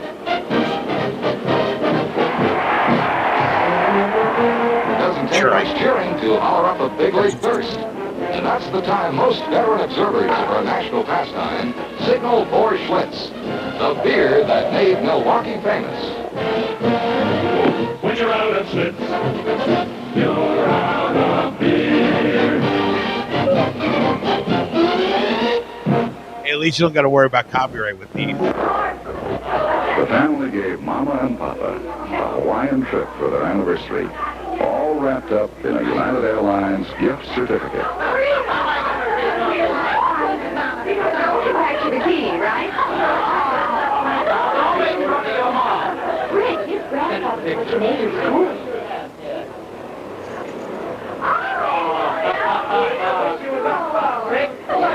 Suppressing my Honestly, when I watch these films, I just want to Why jump don't through you the call screen. your travel agent or United and order the gift that's as warm as your own family? Life was so much. And charge it. You can with any major credit card. Happy anniversary, Mama and Papa, and welcome to the friendly skies of United. Like the friendly skies of United.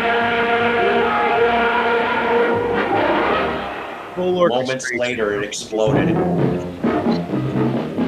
Hey. It's very mod. It's 1969. Oh no, 1960.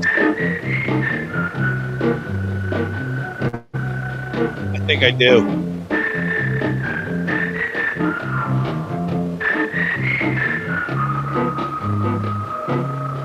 Back when women on stuff. Did you ever Oh, notice how uh-oh. when some things get blown up Oh, out why of did you proportion, leave? coffee has a way of bringing them back down to size? Coffee has a nice way of shaping things up.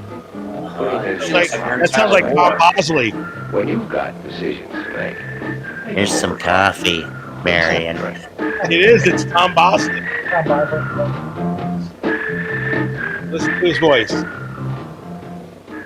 Oh, he didn't say it. That's right, Marion. I get other think I that's get it. other women with coffee. That's it. Okay. Yay! I feel bad. Julian left. I hope you weren't bored, Julian. Oh, bye bye. See you soon. He says. Yes, and thank you. You're God invited bless on here you, anytime Julian. you want, He's a good kid. ladies and gentlemen. The new adopted child of the Psycho Platter Show, BC channel. James Farley thinks it's Mason Adams. Oh God, not Mason. Maybe it is. I mean, he might be right. This makes me those old VHS comps of retro commercial. You know what? And I had some of those too. I did. I still have them. that old stuff. Wow. See, I remember I got thousands of films. I mean, like thousands. See, maybe it's because we were corrupting him with the Chesterfields and the Schlitz and the women drinking the coffee there. Yeah, right. I need to find a coffee drinking girlfriend. I don't have. hey, that's a cool Batman hat, Mello. Very much so. It's actually from 1989 when Tim Burton's movie came out. That's Yeah, all. Michael Keaton. Here's a little extra bonus. I said earlier that I'm going to make myself big. So, anybody ever seen the movie The Rookie? I don't think I have. Would you believe I It's have? actually kind of a true story about a guy, Jim Morris, actually, who in his 40s, I want to say 40 years old, and he made it to the major league roster. If I think it was the Tampa Bay Devil Race, but I could be wrong on that. So why am I showing you this? Well, because I found this today signed. Yes, signed Jim Morris rookie book. Now, I managed to find so I went to one of my regular haunts for my resale place today, and the albums. It looks like they either must have thrown the old stuff in the garbage. You know, I think I hate it when records get thrown in a garbage, but I also think, out of all honesty, I think every resale shop should do this at least maybe every month or every other month. Pull the stuff, like if you're Salvation Army or Goodwill, send it to a different Goodwill, and then that person can send different piles, so that at least we get some different stuff. So, yes, that's true. Mello is cool with any hat that he wears, especially a Schlitz hat. So, so I'm about ready to almost walk away, but then I see this cardboard box that pushed way into the shelving, and I'm like, what the hell? And I was like, wouldn't it be funny if, and lo and behold, I tipped the box over and there's about 145s in this thing. And I'm like, yes. Now, I would have got more than the little stack I got here, but boy, the condition on some of them were just really rough. So we're just going to go over with some of the basics. Some of these guys I know, some I don't. And by the way, this Demond character who wrote on the labels on some of this, not only did he write Demond on it, he also did it in the vinyl. Demond needs to be, punished for this. Sure. I'd go back in time and punish him, but he did have good taste. Like, for example, the little black egg from the Nightcrawlers. Very nice garage rock stuff. Now, the condition on these things, they do need a little bit of cleaning, but I would say maybe VG for most of this stuff. Cool. Buddha Records, usually... I'm sorry? Have you played any of them yet? Well, no, because I just got these this morning, like about 10 o'clock. So, so then Buddha, I'm used to in the late 60s. Ohio Express, 1910 Fruit Gum Company. Who the hell's the other one? Lemon Pipers. But no, I don't know this one. That's why I got this. We can't go on this way by the Unchained Minds, MYNDS. I don't know. So hopefully this will be something nice and psyche or bubblegum psych or something. Now, one of these that I played was a soul record, but we'll get to that in a minute. But this one here, with the label that says Pure Soul Music and Go Head On, I know you can't see this very well, but the Packers, not the Green Bay Packers, thank God, because they suck, but maybe these Packers do too. I don't know. But Pure Soul Records looks like it's straight from the 60s, and I'll get to investigate later. Huh? The Packers, I think, had one, according to Billboard, Packers had one R&B hit called Hole in the Wall. I don't know if that's it, the song or instrumental on it. Hole in the Wall. That was a Billboard. Okay. Yeah. Well, thank you, Bill. And then I normally don't go and get Cowsills 45s because most of the time I've got some of the albums. But you know, if it's something that's not Hair or Rainy Day Park and other things, I'll maybe grab it. And that's what I did. This one here, poor baby. But look at Mr. Demond or Miss Demond. So help me God, I'd go back in time and smack your fingers for going off and writing like that. Yeah, I'd be like, I'm from the future. Don't write on your lip. And then this is actually extremely clean copy. I mean, and it wasn't even sleeved.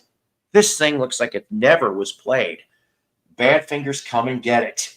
So, yeah, I know that. This might be the cleanest copy I've ever seen of that, and I think that's staying in my collection, despite Mr. Ms. Demond doing this. Now, we talked about these guys in the last episode, actually, because for some reason we talked about the Turtles.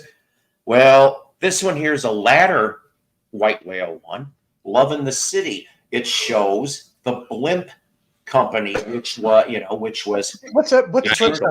What's flip side? The flip side would be Bachelor.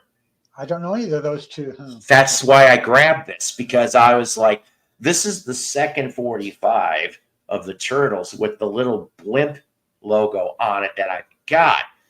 The other one was a 45 on Turtle Soup. I cannot remember the title. Now, this one here, how convenient, Chicago area, big hit. But if you think I'm going to pass up Kind of a Drag, that one, yeah, in really nice shape. That's a good song. Yeah. Yeah. And I had the pleasure of either meeting or speaking to on the phone a total of 3 members of this classic lineup. I got to see Carl Gimmeries and Nick Fortuna, and they're still doing Buckingham stuff, by the way. They're the 2 that are out there. Because the other guy, oh my God, my mind's going, is in a Bobby Darin tribute show in Vegas. That gentleman. But Dennis Mikolas, who would be, Dennis Mikolai on the Kind of a Drag LP. He was the keyboardist. He was the original keyboardist. He would be gone after that LP. And I got to yip yap with him in the early 80s. He was working at in a very fancy dinner theater. When there wouldn't be any shows, he would provide the entertainment. Unfortunately, I find out many, many years later that Dennis, this is in Arizona or New Mexico, I can't remember which, that Dennis and former WWF wrestler Adam Bomb were both got charged and arrested and for some type, I'm like, oh my. So going from the Buckinghams to Prison Orange for a little while. And that's not alleged. You could go look for that article. And then lastly, I picked this up. This here, the group is originally from Chicago. Even if the name The Steelers, not Pittsburgh, but on date from 69, get it from the bottom. It's actually a really nice soul tune. I never heard the song, but I know it hits the Billboard Hot 100. I never heard. Yeah, it is. It's in like the lower rungs or something. Yeah, so, it's the Billboard Hot 100. Yeah, so Mr. or Ms. Demond had some really good taste. Unfortunately, like I said, a lot of the condition on some of this stuff, there was a bunch of Beach Boys 45s. None of them were salvageable. And I was just like, there was other things too. I am still looking for a copy of maybe tomorrow of the Ivies on 45. Come and get it. I love it. That is the song Paul McCartney said, this is the way you do it. Just like the demo. Here it is. Come and get it. Yes, yes. And a couple of Bucking 445s too. And look at Mello's got a guitar already. Yeah. You all know what's coming. You know how, like I said, I have these songs that come in my head and then get stuck until I learn them. So this one I had to add because it's been stuck in my head for days now.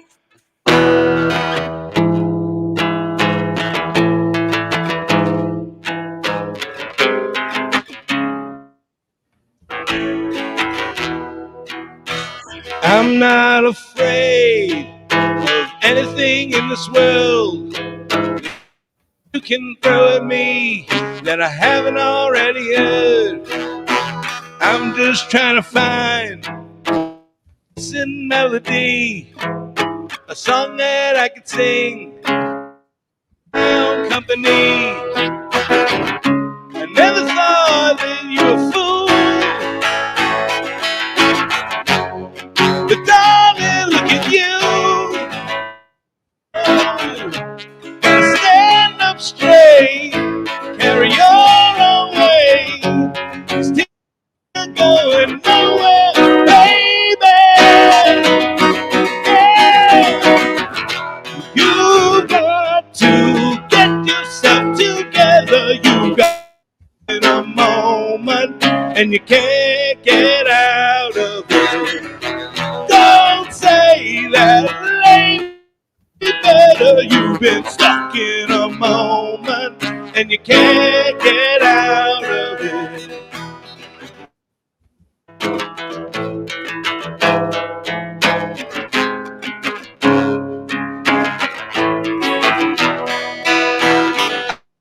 I say the colors that you bring, the night you flew with fireworks that left you nothing. I'm still enchanted. You brought to me. I listen through your ears, through your eyes I can see. You are such a fool to worry like you do. Oh, no, it's tough. And it's enough. Oh, you are. You know right now, you got to get yourself together. You've been stuck in a moment and you can't get out of it. Don't say that later will be better. You've been stuck in a moment, can't get out of it. You've got to get yourself together. You've been stuck in a moment and you can't get out of it. Don't say that later. You've been stuck in a moment and you can't get out of it. Good job. Excellent. It's a I YouTube appreciate song. There you go. That's kind of funny. You were frozen until I put you back into small. Then you, oh, maybe I spoke too soon. Who knows? I'll have to go back and I look guess at it. everybody's got their internet issues too. Hey, can I? Do I got time? How many? Are you going on for a few more minutes or not? Yes. Can I show you some 45s real fast? Yes, you can. Oh, nice. And I'm going to get some coffee though, Dave. So you will get to have that. Okay, and I'll be right back. Okay. Ow. Just some old 45s I found from Cordettes by Zorro from '58. Wow, there you go. I love the old late 50s, early 60s music. I'll have to go through and look at some of my 45s for you there, Dave, because you like 45s that much. I got so many. I found these I found these recently. The Platters, Remember When from '59. Yeah, I have a lot of platters. I I mean, got a lot of Platters 45s myself, so I'm getting close. I got a lot of Jackie Wilson too. I like Jackie Wilson, yeah. 1960, Wanted Jackson, Let's Have a Party. Oh, love early Wanda. Great. Elvis Presley originally did this song, but in a different tempo. Yep. something. Let's have a party. Yeah. That was the top 40 in 1960. Bobby V, Take Good Care of My Baby from 61. I love Bobby V. Sure. Bobby V, Land of a Thousand Eyes. Yes. The Night, no, the Night of Night Thousand of Thousand Eyes. Fantastic song, incredible. If you want to see a hubba video, go look at Night of a Thousand Eyes video, Bobby V. I got that. Gorgeous women in that video, unbelievable. Jimmy Dean Stillman from 62. Yes, Yeah, you probably know that. James Dean. Jimmy Dean. I'll skip. Andy Kim's version of Baby I Love You, 69, I like. Oh yeah, Andy Kim. The Ronettes originally did that one. Na na na na na na na na. Rock me gently. Now, speaking of that label, I came across some from The Illusion, which I would have got if it wasn't so butchered. Dean Martin, Memories Are Made of This from 55, early 45. Oh, there you go. Classic. Some Dino. I don't know if you ever heard of Teresa Brewer. Teresa Brewer, absolutely. A nickel in the Nickelodeon. Sweet Old Fashioned Girl from Top 10 Hit 56. Yep. If you don't know the song, you can look it up on YouTube if you guys don't know any of these songs. I do know some of them because, again, I lived with a man that played stuff like religiously. Who's that? Charlie Gracie, Fabulous. I'm not familiar with that. He's the same guy who did Butterfly, but this was not. This is sort of an Elvis sound-alike one. 57, Billboard Top 20 hit. It's a catchy one. You should look it up sometime. Teresa Brewer doing a remake of Sam Cooke, You Send Me from the same year. Oh, nice. Sam Cooke's version is, of course, better, but All I got is loving you. And Has anybody got the 45 of Indian Giver? I With the do- flip I side do- I do pow have that wow. as well. I do I have think it. so too. Yeah, I think so. Oh, there you go. Chuck Berry, Johnny B. Good. Sure. Yeah, classic stuff. I like this late 50s, early 60s era for sure. Thanks, Paul. That's pretty much it. Oh, okay. Got a milk crate of 45s. That's it right now. I had so many once before that. Well, couldn't hold on to all of them. You're right too, John. Actually, feel you there, man. I got 1,045. I'm probably going to start culling through some of these 45s because I'm not going to listen to all this stuff. I have one long comic box of 45s, and then I've got two short boxes with 45s, and then besides the Donnie and Marie case, I probably got about 5 or 6 more of those kind of cases, including one that you only could get when you joined the Capitol Record Club, the Capitol Records Record Club. So I have one of those too. I try to put my Beatle records in that one and anything that was Capitol related. I have an old 45 case. Yeah, see, that's a cool one too. I like all that kind of It's one of stuff. those platter packs. Nice, And yeah. you come across them at secondhand stores, rummage sale sometimes. Oh yeah. And I mean, the thing about it is, though, the thing about it is that most of the time, like I would say, I'm not kidding you, probably half of the ones that I have found, $5 for the cases, and there were 45s, and every one of them, they're like, screw it, $5. And I'm like, I wouldn't even look at the 45s because, I mean, it'd be icing on the cake because the cases itself are at least worth the $5. Those cases So, are cool, yeah. I mean, that's how I showed you guys in a previous episode, but that was one of the 45s I found. The Raspberries Let's Stay Together with the entry blank for the Raspberry Volkswagen Bug. Yeah. I mean, that's not used. It wasn't even written on. I'm like, hell. Yeah, those boxes, that's way in the bay. You betcha. Oh, look what he's got. Chubby Checker. He's got Chubby Checker. Yeah. I've heard that one, Slow Twisting. Yeah. I could say that I have done the twist with Chubby Checker. Big Bad John. That's a good song. Big Bad John. Well, I have that 45, but not the sleeve. JP Morgan. There you go. Hey, wait a minute. Is that Gong Show JP Morgan? Oh, I got that No, one, that's different. Mello. That's Jane Morgan. I'm sorry, Jane Morgan. Oh, That's not JP Morgan. same sticker and everything. Sports. Sports. Three of a kind. I can't read that. I can't read that one. Yeah, it's a little fun. Dick Clark. Dick Clark, really.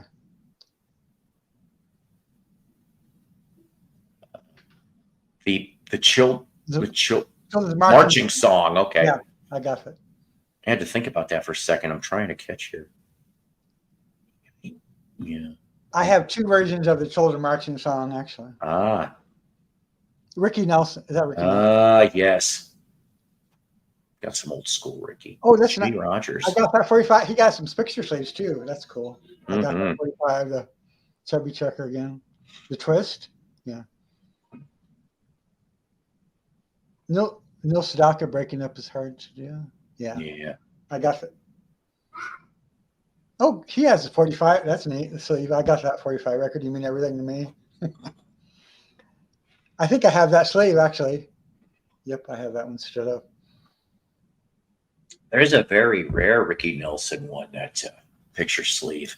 It's when he was on, I want to say latter 60s Delta for some reason. What's that? Tony Bennett. Oh, okay.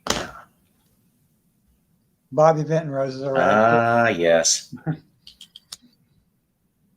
Sonny James. Oh, yeah, there you go. Against Romania. Yeah. Romania. It's Midnight from 73 or something. I may have that, I think, actually. Carpenters. Oh, wow. I've never seen that one before. Oh, Tomita did it for you. I have some albums by Tomita. Friends and Lovers by Carl and Gloria. Yeah, I never liked that song. I always thought Neil Sedaka was a woman, James. Oh, boy, it's Cher. Do you believe? Never mind. Yellow. Is that colored vinyl, sir? No. Okay. Because I know I've got, I get confused about this stuff, but I know I want to say Telephone Line came in green. Sweet Talking Woman, I think, was Peter purple. Oh, yeah, there you go. Need Beetle Babe here for this now. Yeah, well, I don't know. I did let her know. Maybe she's busy. Yeah. Oh, we're frozen on Frampton. Oh, really? I'm in you, you and me. He's like, I'll give you I'm in you. Oh, there we go. See, I just got to do that, I guess, once in a while. The Imperials Sail On. That's Christian, if I remember correctly. What? Billy Squire? Was that Billy Squire? Is that Billy Squire? Yeah. Okay. Rock. There's a man. Have you seen a recent photo of Billy? I hate to say this, he has not aged well. This is for Rachel. Cool. Oh, Tiny. Rachel likes Heinze. Yeah, hang on. See, I guess I don't know what. Okay, oh God, not Heine. Oh boy, I kept one 50 Cent Heine album. I found Mama just for that VC Christmas episode I did. These are just books full of like. Oh, we have. This is. Oh yeah. This is all Connie Francis. This whole book is just. Oh, Joe would be all over that. This book is Connie Francis. And then this book is Bill Black's Combo. Yeah, okay. I know them. Yeah, Bill Black's Combo. John says he saw a chubby checker in the 80s at Carl Casper's Custom Autumn show at the arena. Wow. He did great show on stage. You betcha. He came to, let me think about this. It had to have been either, I think 87 or 88. He came to the McHenry County Fair in Woodstock, Illinois. And like I said, I had third row aisle. He came out. I brought, my first wife and my buddy Spike, who had multicolored mohawk hair. We were all twisted. I wish somebody would have had a picture of that because that would have been hilarious. I mean, that this is the guy that would play Circle Jerks, Dead Kennedys, Flipper, all that other stuff, and here he is twisting with Chubby Checker. My mom had all the EPs in one of those books. Canary Training. I know. I got really weird ones too. Manavani's Firefly. I got 245s of Manavani, actually. Here you go. Playing a buck for every Manavani record I ever. Ames, I like the Ames Brothers. They're a good singing group. There you go. This is like a gatefold. It's really rare to see a gatefold 45. It would have even been more funnier if they sold them at Ames stores. Yeah, right. Yeah, I know. Only the Midwest would get that joke. I'm sorry. Cool. Frankie Avalon. What's the song? Still with us. What's the song on that one? I was trying to read it. Your screen was. And Michael Nolan wants you to go off and say, "I'm Batman." Don't throw away all those teardrops. Yeah, I know that one. Yeah. Talk. I have that 45. He goes, I'm Batman. Dick Clark. That's interesting. All-time hits. See, I know about those records, but I never knew there were sleeves that went with them. This is the first time I've ever seen the sleeves. Here's another gatefold one. This one's Andrew Previn. He's Andre Previn. He's from Germany originally. Oh wow, nice. Yeah, it's pretty interesting. Honestly, these things are like they're artifacts of history. You know, you got to realize it's like the way that they packaged it, the way that it's pressed, the way everything is like completely different now compared to what they did then. And this is just proof to show you. Michael says his day is made since you said, all right, Michael, my brother. I'm starting to get my list of different impressions I could do because we got Calico Sal. Calico Sal going to be right here waiting for you at Wide World of Sports. And then we got Wolfman Jack here. We're going to go right in there alive. Oh my God. It got the yellow. Yeah, Chanadine meets Batman. Yes, I think I do too, come to think of it. Howdy, Michael. Yes. Hey, Michael. Oh, man. Let's see. Well, you know what? Let's see. Hang on a minute. Mick Jagger sang backup on I didn't know this. Mick Jagger sings backup on I'm in You, signed, sealed, delivered, and another on that Frampton album. See, I didn't know that. I didn't know that either. See what you guys, everybody can learn on watching one of these, Jim. Yeah, true. Let's see. Gotta get to, okay. Let's see. I'm gonna throw some more. Well, not throw. I'm not gonna do that. But I'm gonna show you some things that I just happen to have put aside for. Well, I don't know, a time like this, I guess. So I mentioned before that I got a handful of Rhino picture discs from the early 80s. I want to end up getting all of them, to tell you the truth, because I just think they were so damn neat. So they made a few. I didn't know. But I love the Yardbirds. Now this is Afternoon Tea, which this one is a interview. But let me show you. So you've got, this is the one shot here, which of course, I know you can't tell very well, but Mr. Jimmy Page on the bottom there sitting on the cube. And then the back here, a nice black and white shot. And if you want me back again, yeah, I'm on a high full of soul. Yep. And yeah, the Monkees one I always will love. This one I love too, even if it's just an interview. And here's the back shot of this, of course. Like a newspaper look almost. Yeah, it just simply says an interview with Yardbirds, Jim McCarty and Chris Tredja. And this one here, the interviews conducted by Harold Bronson, who of course was your founder and owner of Rhino Records, February 11th, 1982, which is also the same year that this is made. Yardbirds, Afternoon Tea. Hang on a second. Melody, do you know this song, Garbage Dump? No, I'm not familiar. I have seen a few Hendrix interview picture discs over the years. Yes, I miss Jeff Beck too. And let's see. Then somebody brought up, and so I found this again.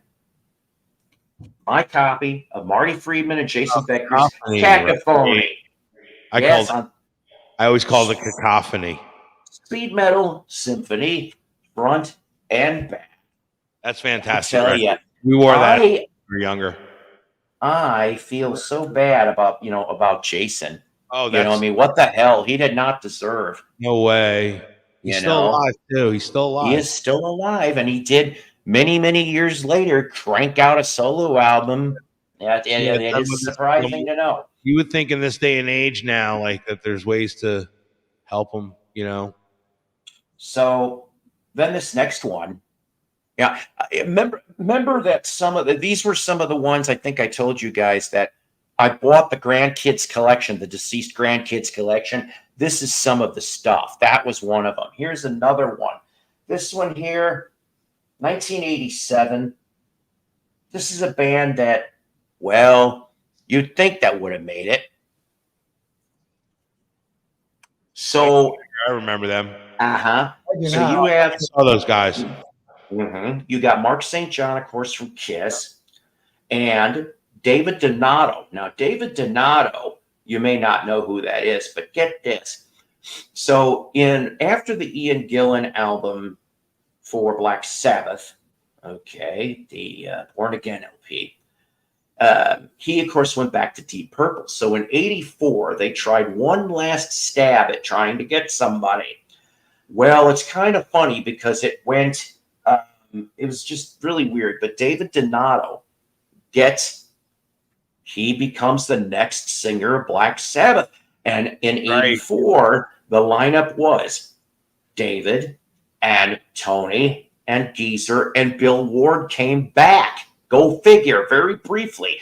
And there was photographs taken, and I think it's either Hit Parader or Cream, had this brief interview with Donato, and basically Donato opened his big mouth way too much, I am told, in that interview, and he never made it. They let him go. You know who they got after him? You know who they got after David Donato? I think it's Jeff Feinholt, who of course... Feinholt, yep. Who went Feinholt, on okay. Christian... Yep. And I always look when I come across a Jeff CD, because that would be funny if I could find a signed one. Then I could say, "Hey, I have a Black Sabbath members Zaga." But and then Brian James Fox, if I remember correctly, I think he was in Steeler, which of course had Ron Keel and Yngwie. So look at that for 87 hair, but look at the hair and the leather. Look at all that, right? I'm telling you. I've never even heard of that band before, would you believe? Yeah, look into that. I think you'd like him on YouTube. I told my son then when I'm in the ground, he could have all my records and videos. Unfortunately, he might say, "Who the hell is my dad?" Did you say a member of Black Sabbath's autograph? Yeah, for Jeff. I was going to be a smartass. Hang on a minute. I see that. Oh. There you go. That's a real deal right there. That's Ronnie James Dio. That's a real deal. Let's see. Unfortunately, I don't have a pun for that yet. Oh, well. Donato, yeah. I used to have that album. Jam, yeah. Seen the history and all that. And yeah, it's great. Excuse me. And then after White Tiger breaks up, there is a second. I think there's a demos for a second LP. I don't know if that ever came out on CD. Mark St. John ends up in a band called The Keep with Peter Criss. That's right. Really? So you get those two. There is a demo on YouTube. Just type in Mark St. John, Peter Criss. They knew each other. Well, that's the funny part. Everybody is in this weird world because Peter ends up, of course, before he lands with Mark St. John, he's in a band. Should have made it, but guess what? That fucked up too. I remember seeing a brief article in the news. It's either Hit Parader or Cream that brought up that he was a drummer in a new band called Great Balls of Fire. Now there was a lead singer chick in the band. They were going to do like 50 style, right? And so the thing is, they only ever ended up doing 4 shows. and 2 of them are on YouTube. You can listen for yourself. And I think part of a demo. Well, the problem was the lady got all pissy because everyone in the audience, these were club gigs, everyone in the audience was yelling for Peter. So that's why Great Ball, he gets kicked out of the band because she's jealous. And I'm like, listen, you jackass. It's like, he is obviously going to be more known than you are, but maybe you all could do. Nope, that didn't happen. So Michael goes, I'm whipping up another Ronnie James autograph for you, Melody. There, it's ready. Does anybody have the Alan White album, Ramshackle? You know, I've never come across that. I'm not going to lie. Yeah, and David Donato. Oh, so David Donato's stuff is on the YouTube. So they did at least make it for some type of demos, huh? Okay. It'll only cost you $100. Oh, need new LPs. There you go, Michael. Paul, I missed the beginning of your show. Are you going somewhere today? Yes. Family birthday party for a grandkid. Okay, let's see. Tell you what, speaking of weird combinations back then, like you said with Peter, Chris, and Mark St. John. Yes. You know, did you ever hear the Project Starfleet with Brian May and Eddie Van Halen? Yes. And I've actually kind of dug that record. You have that record? I don't know if I still have it or I gave it to a friend, but it was Brian May and Eddie Van Halen and Alan Gratzer from REO. Correct. And I can't remember the bass player's name. Oh, well, you should see the video. There's a video on YouTube. It's incredible. You guys know some stuff. I haven't heard some of this stuff before. I know they made a box set out of this now. It's all the really sessions. Wild. Really wild to hear the combination of Brian May and Eddie Van Halen together, like jamming and stuff. It's incredible. And it's the only like side track you ever heard Eddie Van Halen really do besides Michael Jackson. You know, like you never heard any of the Van Halen guys go off. Like even to this day, I don't think Alex Van Halen ever did a side project. No, not to my knowledge. But here, so Alex, of course, that's funny. We started. Alex is going to have a new book coming out called Brothers. Why won't he jam with other people? Like, I'm sure other people would love to jam with him. I know, and I wish he would. But, you know, maybe, I mean, okay. It's ridiculous. A guy like that. Since the 90s, he had health problems. Okay, he did. In fact, what was it? He had to wear a neck cast one time because he said something about some concert that he was doing with Van Hagar that a piece of plaster above his head hit him, and that might have been. So I mean, Chicken Foot is another one that doesn't get enough love, in my opinion. Van Halen's on here. I mean, I like Chicken Foot better than Buckethead. Well, yeah, and like I said, I'm still exploring Buckethead. I'm hoping to go to that gig. I have not pulled the trigger yet. I mean, you ever see like there's a real mythology about what he looks like underneath, and like there's people that have, like showing the veins on his arm and saying comparing the way he plays and stuff. This is him, and like it's incredible. Like that guy's allure. All right. So, Love and Spoonful. Yeah. I brought this up before. This one here is autographed from all of them back in the day. Now, that's a good thing. The only what do we want? Yeah. The only evidence, if you want to call it, is I bought this at a garage sale here in Rogers. The girl was a teenager when this album came out, and it was either the Little Rock gig or St. Louis. She went to one of those two. Even her memory wasn't that good because she used to go to a bunch in those areas. And that's how she waited and got all of them. So, yeah, I mean, even Zal's, which is in green. Nice. And, so I love the Spoonful. Now, this one here, Mother's Fillmore, 1971. Yeah, but I know you're saying, hey, idiot, why are you showing us this Frank Zappa record? Well, it's because, now I got to admit, I cheated. I got this through a reputable eBay. Okay. Flowing Eddie's autographs. There you go. Because they are on this thing. Yeah, they are. This one here, I picked this up. This was actually one of the ones that when I go to the record store, I get to pick out some things. So even though it's personalized, I don't care. It's Paul Carrick. Cool. Yeah. I love him. And a gold stamp promo.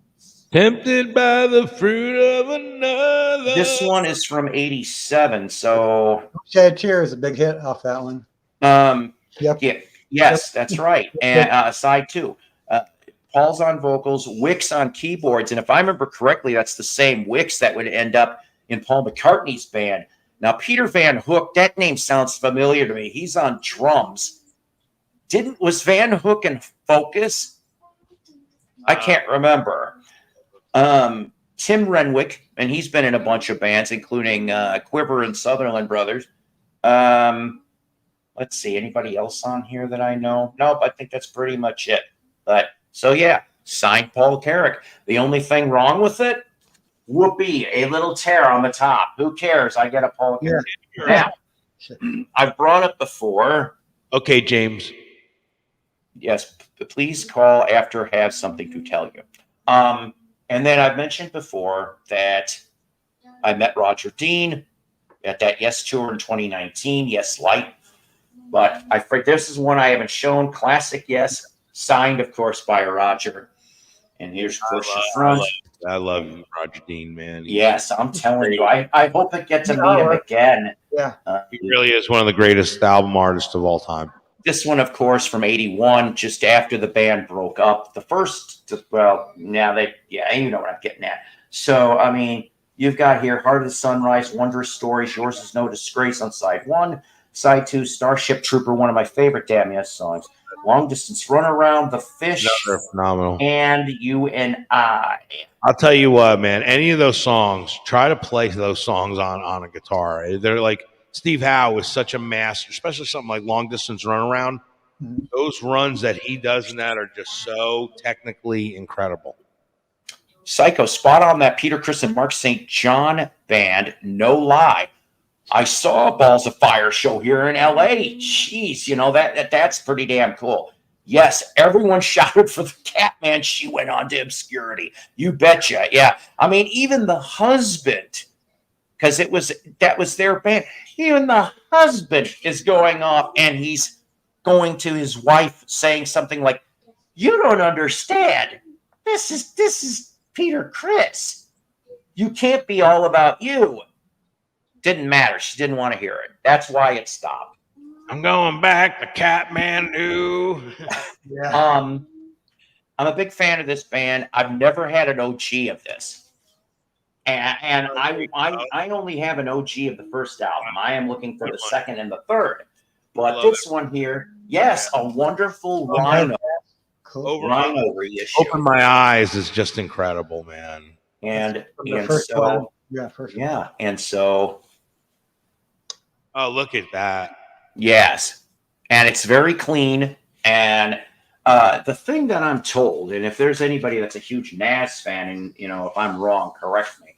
But if I remember correctly on this, the first OG issue of this is the red vinyl was your more prevalent. Right. And then they stopped and flipped it to black. So, before the course, the CGC records, CGC, folded by 71. So, yeah, I don't care. I want either of those versions. I don't have that. And I had a NAS 3 Rhino reish too. Now,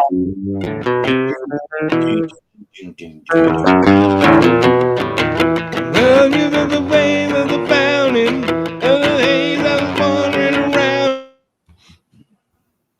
my own, and I can't see a thing that's fine. My eyes make me mine, and it's all I can see is lies. I don't know where to go. The thing is open my eyes, can't see a thing that's open my eyes. See, and that's kick ass. And then they made that greatest hit. I think they called it Fungo Bat or something, or there might have been some unreleased stuff too. Love Under the Ice, another good one. Cheap Trick does, yeah. I mean, yes. And then this one here, I try to pull up things. This one here, of course, came from the vintage stock collection here in town, but I didn't have to pay what you see on here. I did not have to pay that. Oh no, I didn't. But this band here from '83, Wild Dogs. Never heard of Wild Dogs. You know what? I remember that. I remember that record, and that's like 1985. 83 on Shrapnel. I remember that record. I sure don't. But here's the thing. I was in the metal community back then, like literally when we were growing up. Jeff Mark, Matthew T. McCourt, Danny Kurth, and on drums, Dean Castrovano. That's right. Future Bad English and Journey drummer. Yes. In this band, Wild Dogs. I wish I could get a hold of my friend. The Move did a great live version of Open My Eyes at the Fillmore in '68. That's right. This here is when I got to see in 2019 free 4th of July show for Ozark Mountain Daredevils. Yes, I got this one signed too.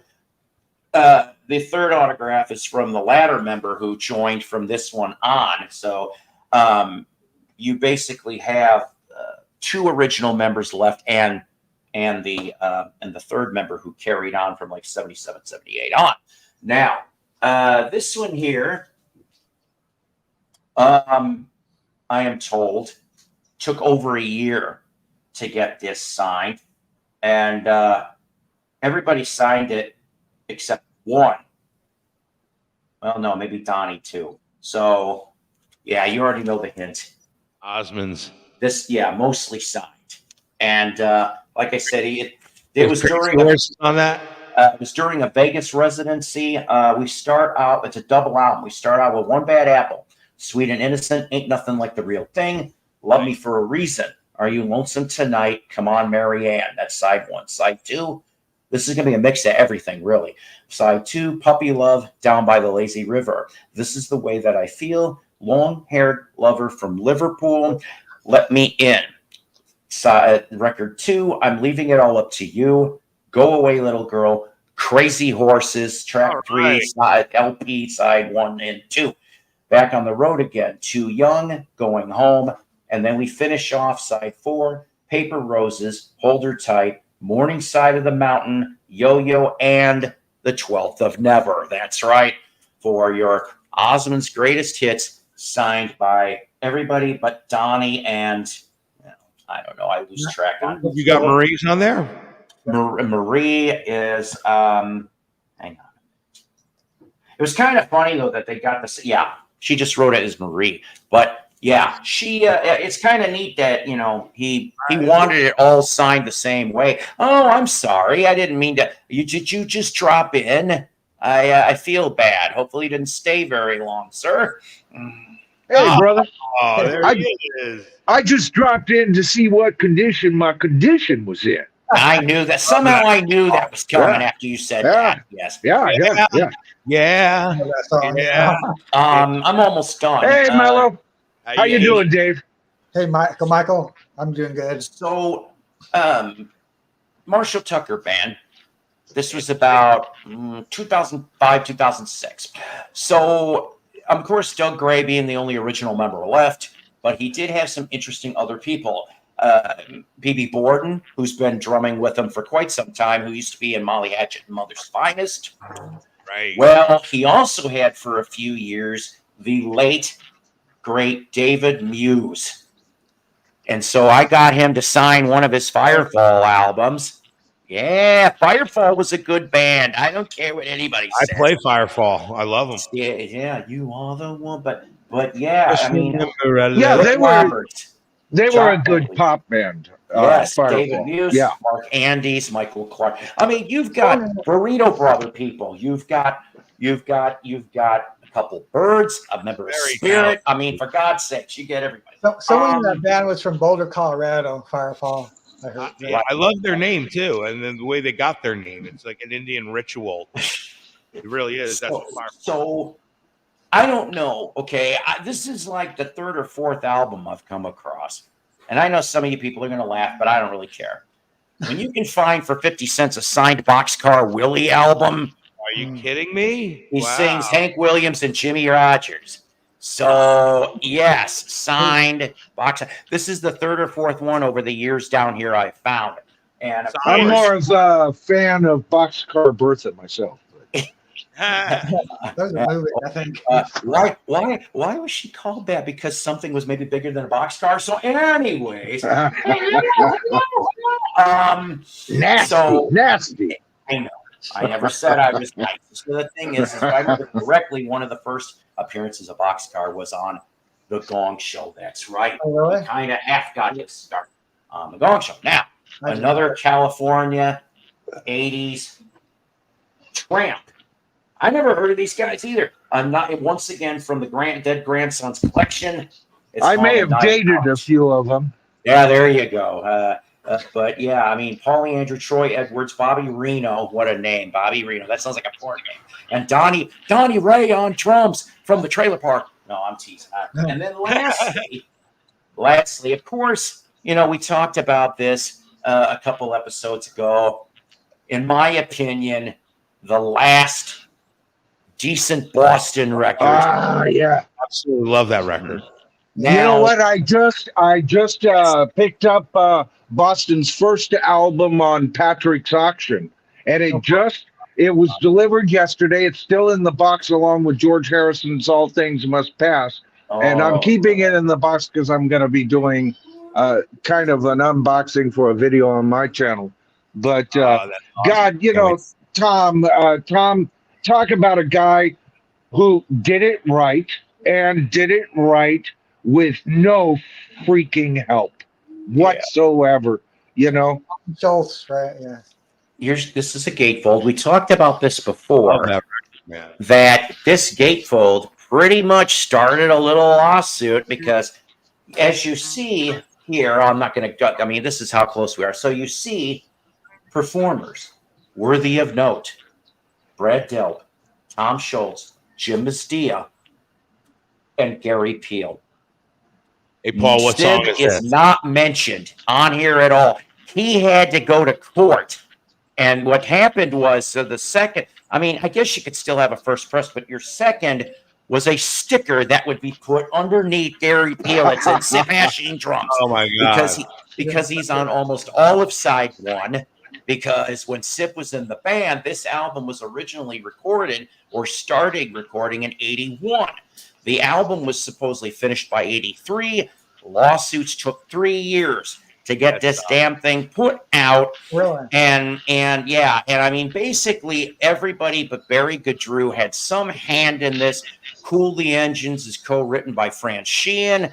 And I'm going to tell you something else. They need to put out a legitimate release on CD and DVD of the Giants, the Boston's Giant Stadium. Speaking of Giant Stadium, 1979, the June 17th show, because it's a damn good concert. And I'll tell you this, everyone was on fire that night. And talk about a band that could play pretty close to the records, but yet you still could hear the slight imperfections amongst them. And I have a bigger respect now for Fran Sheehan, because not only was he going like this with all his long hair, but those bass lines were something else that night. And I mean, talk about that they were the closing band for that show in Giant Stadium. You had Poco. It started out with Poco, Todd Rundgren. Oh shit! I can't remember. Foreigner. I think Foreigner was on that bill too. I'm not sure myself. No, the Cars for some reason. So Poco, Todd Rundgren, the Cars, and then Boston. Talk about a very interesting night. How well do you know? Hey, I got a question. I got a question for you, Paul. Mm-hmm. How many of the people that you just mentioned and that you've been mentioning all day are in the freaking Rock and Roll Hall of Fame? You know, we're coming up. We're weeks away. I left. And by the way, if anybody's mentioned anything in the comments, I'm set up. I don't see the comments. So, but here we are. We're weeks away, and we get clowns like Mary J. Blige, I know. Blige, Bilge, Yeah. whatever her name is. Good singer. Good singer. And once again, I have no problem with these people as artists, Right. but it's time, and I'm doing everything on my channel to get something going from a grassroots type of thing. It's time to destroy this thing. Mm-hmm. You know, Yeah. great art Ashamed of it, really. often comes from destruction. You know, and so if you're talking about destruction, all I can tell you is, brother, you can count me out when it comes to the Rock and Roll Hall of Fame. You can count me in. I'm just like John Lennon. I'm of two minds, right? Jan Winter has destroyed the thing that he helped create. Shame What on a freaking ego that man has on him. And Yes. what he said about black artists and women artists in his books, the man should be canceled by this group of cancelers because that's all they're good at, right?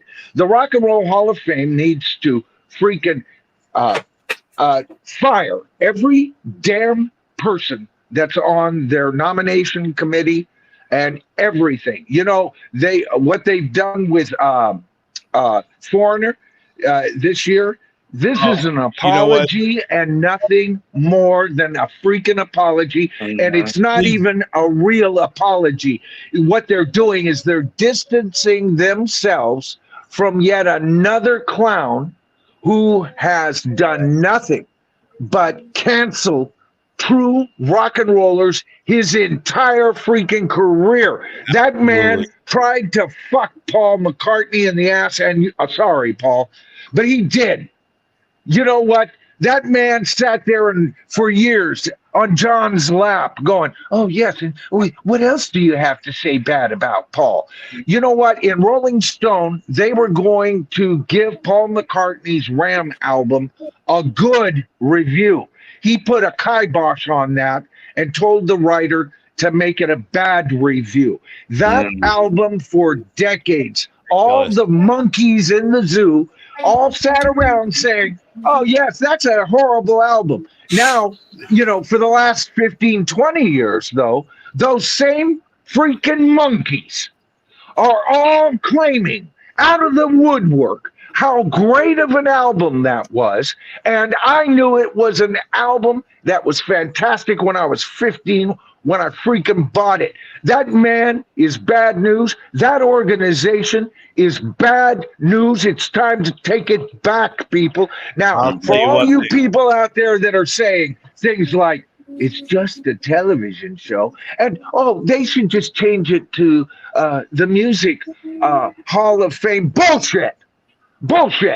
The Rock and Roll Hall of Fame, the name belongs to us. It doesn't belong to Jan Winter. It doesn't belong to them, and it's time we freaking take it back. Sorry. Right. Go ahead. Let me just say one thing. pissed. This is the thing that the Rock and Roll Hall of Fame is unforgivable for, in my mind. What they did to Raymond Thomas from the Moody Blues. The guy was deathbed, and he couldn't even make it. They should have been in before Bon Jovi, before Green Day, before Red Hot Chili Peppers. They should have been in before half of these bands. Literally, the Guess Who, still waiting. They're never going to get in. Neither will Bachman Turner Overdrive. There's definitely never going to get in. Some of these groups will never get in, but they're going to put in bands, Madonna. They're going to put in some of these acts that we will never recognize as rock and roll.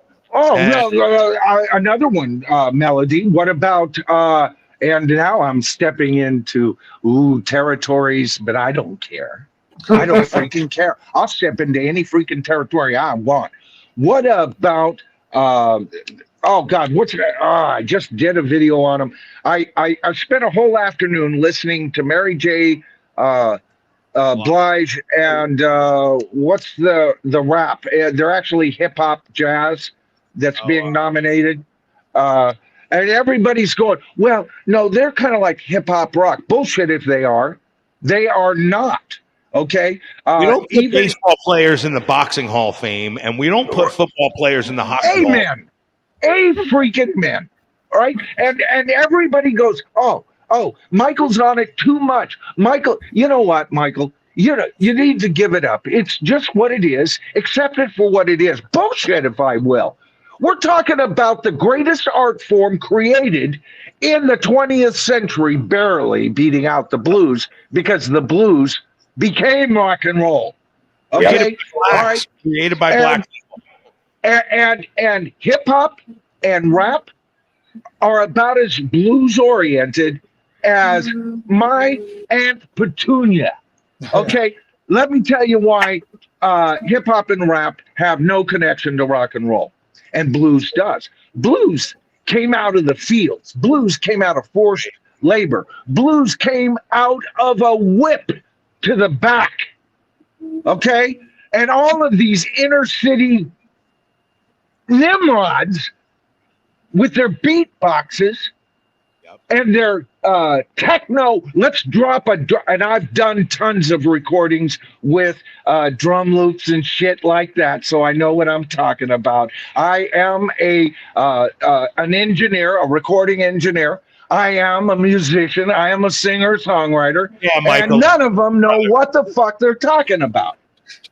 None of them. You know, this is our art form. All right. The reason you showed up on this stream is because you guys love rock and roll. And we've spent, and Paul has spent all afternoon talking about people who have been dissed by this moronic thing we call the Rock and Roll Hall of Fame. Jan Winter, if for some strange reason you came across this because you heard about this, all I can say is you are a chump. You have always been a freaking chump. Nobody has ever taken you seriously. And make up your fucking mind about what is rock and roll, you asshole. Yeah. You know, Indeed. I have people like Neil Sedaka, Connie Francis, people, Johnny Maestro, people that really should have been there. And literally, Johnny Maestro died. The Crest 16 Candles belong in the Hall of Fame. They made a movie with that title. I mean, that song has lived through ages. Yeah. Here's an alleged story. Okay, so I can tell you one of the members on the nominating board for sure. That much I can tell you, and that would be Steve Van Zandt from Springsteen, Sopranos, all that stuff. He was asked. Now, yeah, he was asked why. Okay, here we go. It all comes back to this: why were the Monkees never put in the Hall of Fame? Right. This was what he said. Quote, alleged quote, Jan, whatever we call him, said, if I let the Monkees in, then I have to let everybody else. You Partridge already Family, do. Cow You Sills. already No, do. but he goes Partridge Family, Cow Sills, Yes. Ohio Express, and I'm going so. Well, the Partridge Family is more rock and roll than Mary J. Blige. Then Run DMC. Okay? I can stomach David Cassidy posthumously being inducted. No, there's a lot of pop, like Kool in the Gang. They're not rock and roll. They made most of their biggest hits during the disco era, and I hate disco. Same thing. That doesn't mean that there's not good disco songs, okay? Right. So don't start catching me on that. Oh, well, what about this one? And what about that one? You know, settle down. All right, there's room for pop acts that have a connection either by their sound. And by the way, Kool in the Gang, listen to the soundtrack. There's drums, there's bass, there's guitar. All right. So they didn't all of a sudden start dropping in tons of fake crap and stuff into their music to all of a sudden make sense. Okay. So there's room for there's room for oh God, what's her name? Do you know the way to San Jose? She's not very rock and roll, but her songs were played right next to, you know, Led Zeppelin. So yes, there is a connection there. But these hip hop and rap artists, LL Cool J, you know, take your initials and shove them, dude. You're not in our group. You're not No. in our club. Yeah. Go Two things away. about Cool Collect. Gang. You know what? Start your own damn hip hop Hall of Fame, rap Hall of Fame, and go to it. That's You And know? kudos to Dolly Parton. Honestly, she actually felt awkward for being Right. nominated at the Rock and Roll Hall of Fame, saying, "I don't even feel like I should be here." She's one of the only ones to actually recognize this idiocy, like men and women's sports. It's like the same kind of thing to me. Really Well, is. Melody, the first video I ever did, it's over 2 years old now, on I the think Rock and Roll Hall of Fame was on Dolly Parton. And my first video was that she was, she said no. And I praised her her decision right and left. Less than a week later, I was on another video saying what a Nimrod she is, because and then when I started looking at this, think about how fast that album Melody was recorded, and how many songs are on that. That album was started before she even said, "I don't think I belong." It was all a freaking ploy. Look back on all the videos. It's so freaking obvious. Now I love Dolly Parton. Looking at her on the Super Bowl with the fruits of, that was ridiculous. Honestly, she's like an 80-year-old woman. I know you want to look good and stuff, but for her age, she's still sexy as hell. She's still very talented. One of my favorite songwriters in music, but she don't belong here. Get out. Go away. Dolly, trust your common sense that you had to begin with, if you ever did, because I doubt. I think it was all a setup. I think her, saying, "Oh no, oh no, not little old me." Well, I couldn't be bothered with such an honor. You're so full of shit, Dolly. Yeah. You're so full of shit. I'll give you a hint now. There will eventually be a Jukebox from Hell episode about Dolly Parton's Rockstar album. Now, saying that, back to Kool and the Gang just for 2 seconds. Van Halen, of course, not with Mike Anthony, but David Lee Roth and the rest of them. Kool and the Gang opened up, which I always thought was strange, opened up for that one Van Halen tour, and I'm going, this is odd. The 1984. No. This is in the 2000s. No. Back in 1984, Van. Did they get them too? Giant Stadium. Van Halen and Kool and the Gang opened up for I Van didn't know Halen. about that. 1984. Number 2. As much as I hate this Rock and Roll Hall of Fame thing, right? The voting and everything. I told people, you could go back into my damn channel somewhere, and I said, look, Kool and the Gang ain't rock and roll. But kindly, I suggest that you put them in your ballot so that we can push Celine Dion off of the thing. And that's exactly. And enough people listened, and we pushed Celine Dion off of the top 8. And I'm like, and God forbid, if they're going to go off branch, God forbid they put Lee Ritenour or like Alan Holdsworth or some of these other, like, even jazzier artists. I'd rather see a guy that's playing guitar going into the Hall of Fame than someone holding a microphone. Like, literally. Well, some jazz artists could very easily fit into it. Not all of them, but some jazz artists could. Al Di Meola. You don't think Al Di Meola couldn't fit in that? Oh, sure he could. Yeah, or power should be there. Yeah, you're talking about a guy that, as we were growing up, Melody, he was mentioned in rock magazines as often as Led Zeppelin. He was always there. So, of course, Drake's mentioned for the Rock and Roll Hall of Fame? Never.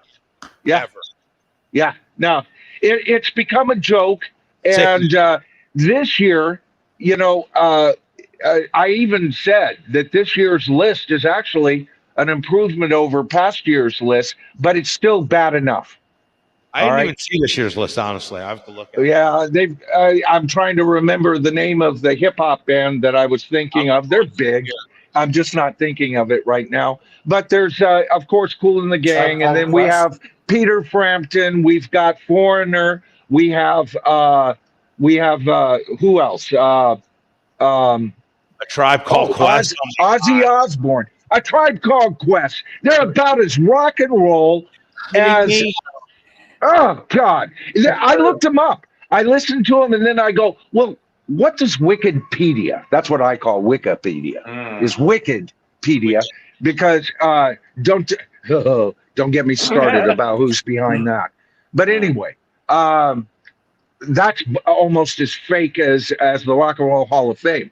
But the thing is that A Tribe Called Quest, which is the band I've been trying to think of, they are even identified as hip hop, jazz, or alternative jazz.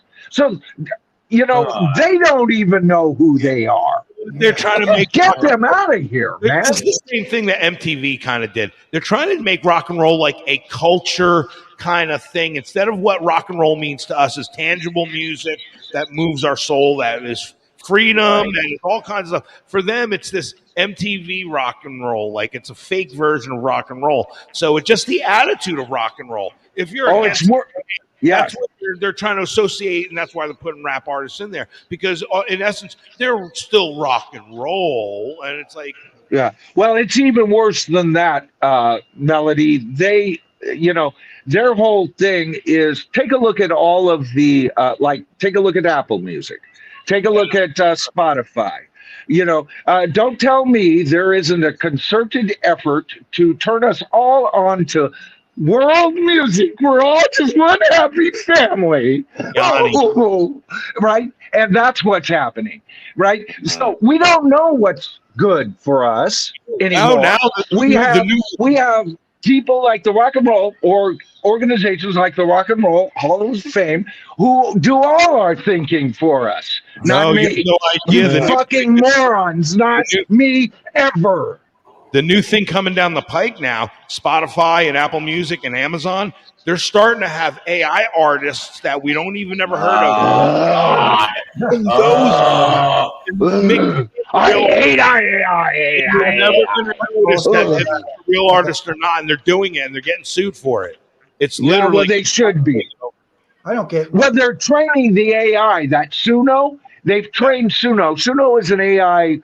It's a piece of shit piece of software, but it's trained by, as a matter of fact, John Bon Jovi and REM and another classic rock artist all signed a letter saying it's being trained to identify how Bon Jovi wrote their hits, how REM wrote their hits, how John Bon Jovi sings, how Stipe sings for REM, right? Michael Stipe. So it's a monkey, people. It's a mechanized monkey, and you're being entertained by it.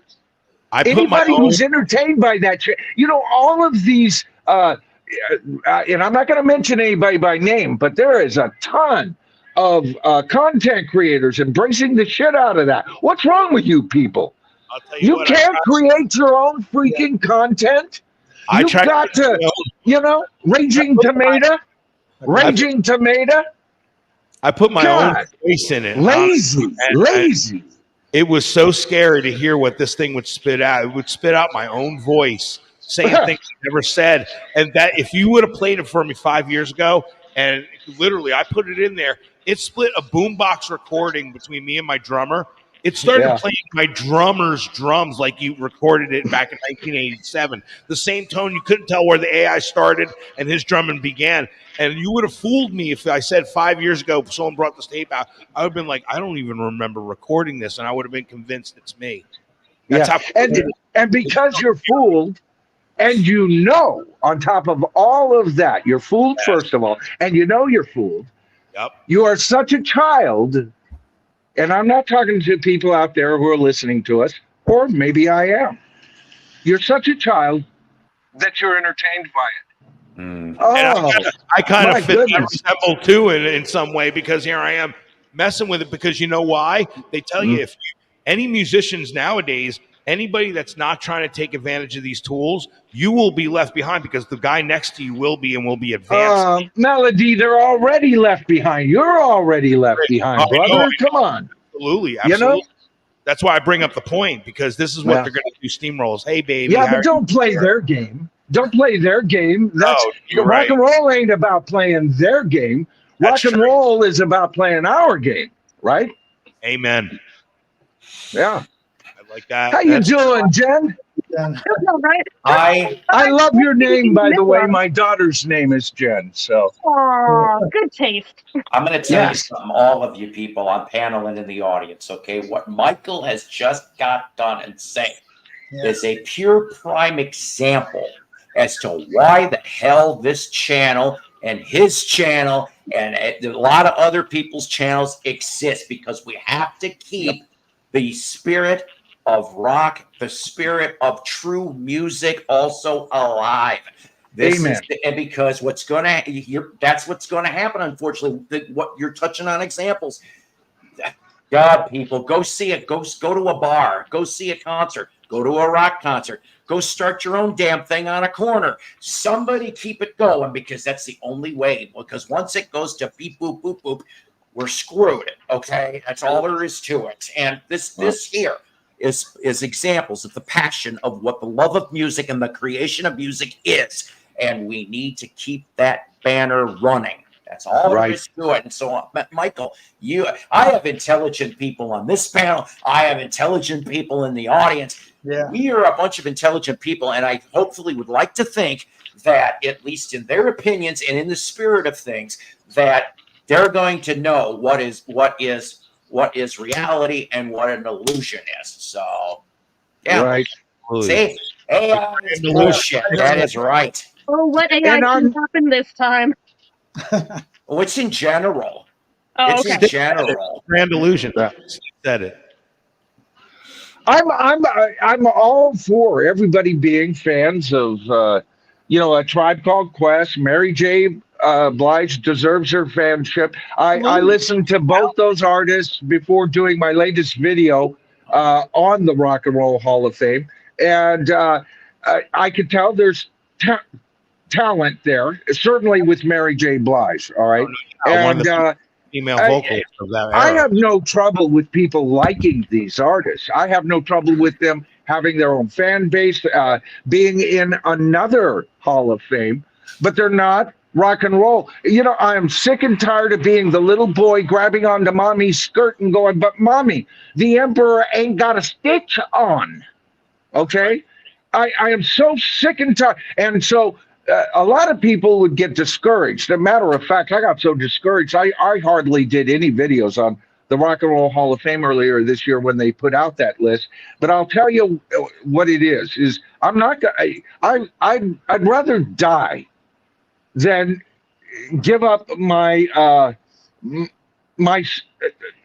position on this. This is our Rock and Roll Hall of Fame. I don't give a damn that Jan Wiener boy helped put it together, and then all by his own lonesome and sense, this hidden power behind the whole organization. The nominating committee is made up of more rap and hip hop publishers from hip hop and rap magazines and online magazines than there are rock and roll. How the hell would those monkeys know what rock and roll is? Because rock I've and roll, only been around for the last 50 years listening to it. I think I know. rock and roll is now looked as the bad stepchild, and heavy metal is even looked at worse. Oh, literally. and even worse. And I'm not a major heavy metal fan, although some of my favorite bands would be considered heavy metal. But as a subgenre, it's not my favorite rock and roll subgenre, but I will admit every damn time you put in a heavy metal band in there that it's going to be rock and roll. People asking Metallica to do the Super Bowl halftime for years, and they won't let Metallica do it, but they'll bring every other Justin Timberlake, Justin Bieber, every other Justin that's out there, literally, but they won't let Metallica. Oh yeah, and what's her name who did and she does the little Lady Gaga? What does that mean? Illuminati. Yeah. Okay, now so first of all, I don't believe in the Illuminati. Okay, you even mention it, you'll get a little tag from Wikipedia again saying the Illuminati is actually a fake thing. Well, I don't believe in it either. But all these rock stars and pop stars and hip hop stars and rap stars who lay claim to kind of belonging to it, using their symbology and everything. They believe in it, all right? And they're shoving a lot of shit down our throats. I'm tired of it. You know? What's up, Bill? Hey, Bill. It's ridiculous Oh, I how they don't know shove what it. I'm thinking Like of. literally trying to do the choo-choo train. Mommy gonna scoot this down your moat. Choo-choo-choo.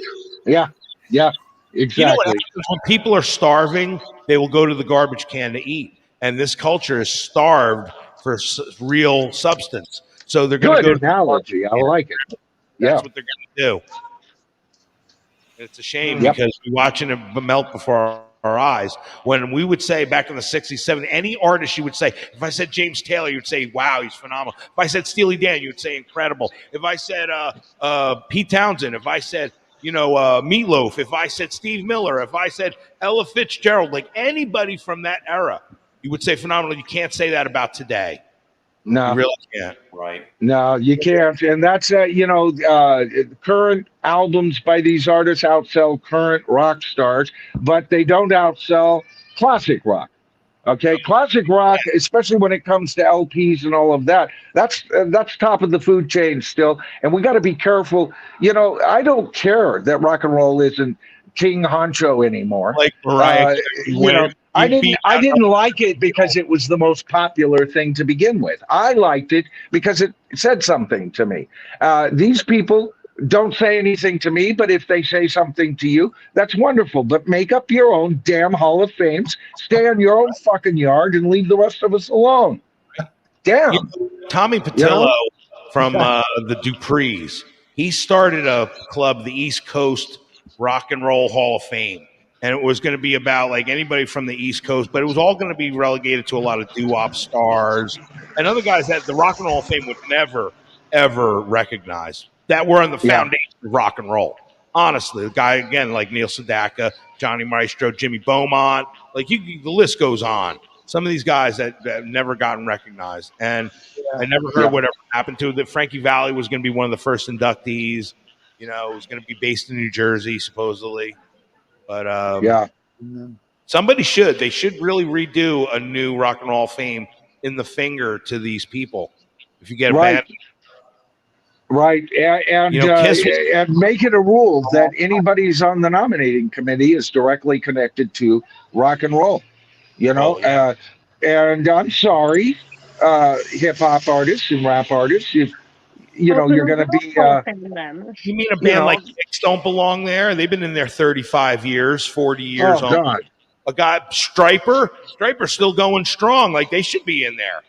I mean, like so many bands, Mike Patton, Mr. Bungle.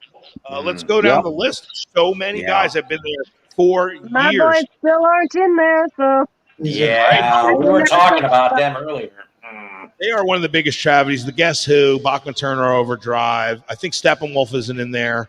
I think is Todd Rundgren in there even? I don't even know if he's in there. I think Todd just recently got. I think he did. Yeah, I think you're right, Jen. Oliver I think that was like last year or something. But that's another thing is what's feeding all of this is the touring situation. You've got the Guess Who, Foreigner, and really, if you want to talk about original members, yes, all three are touring without any original members. Steve Howe is not an original member of Yes. He is a member of the classic lineup that I love, and so therefore they kind of get almost a pass. Almost a pass. And the only reason they get almost a pass is because they recorded Mirror to the Sky, and it's a fantastic album. And when I hear it, I hear Yes. So the music is the proof in the pudding to me.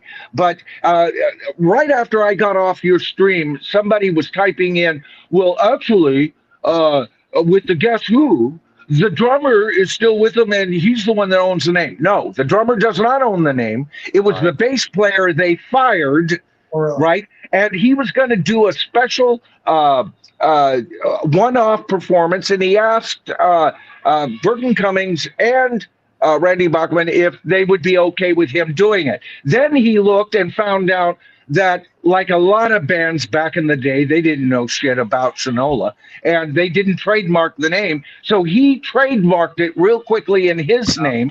then shortly after quit. So he's been owning the band while their drummer drums with the band, but he's no longer there either. You're not seeing the Guess Who.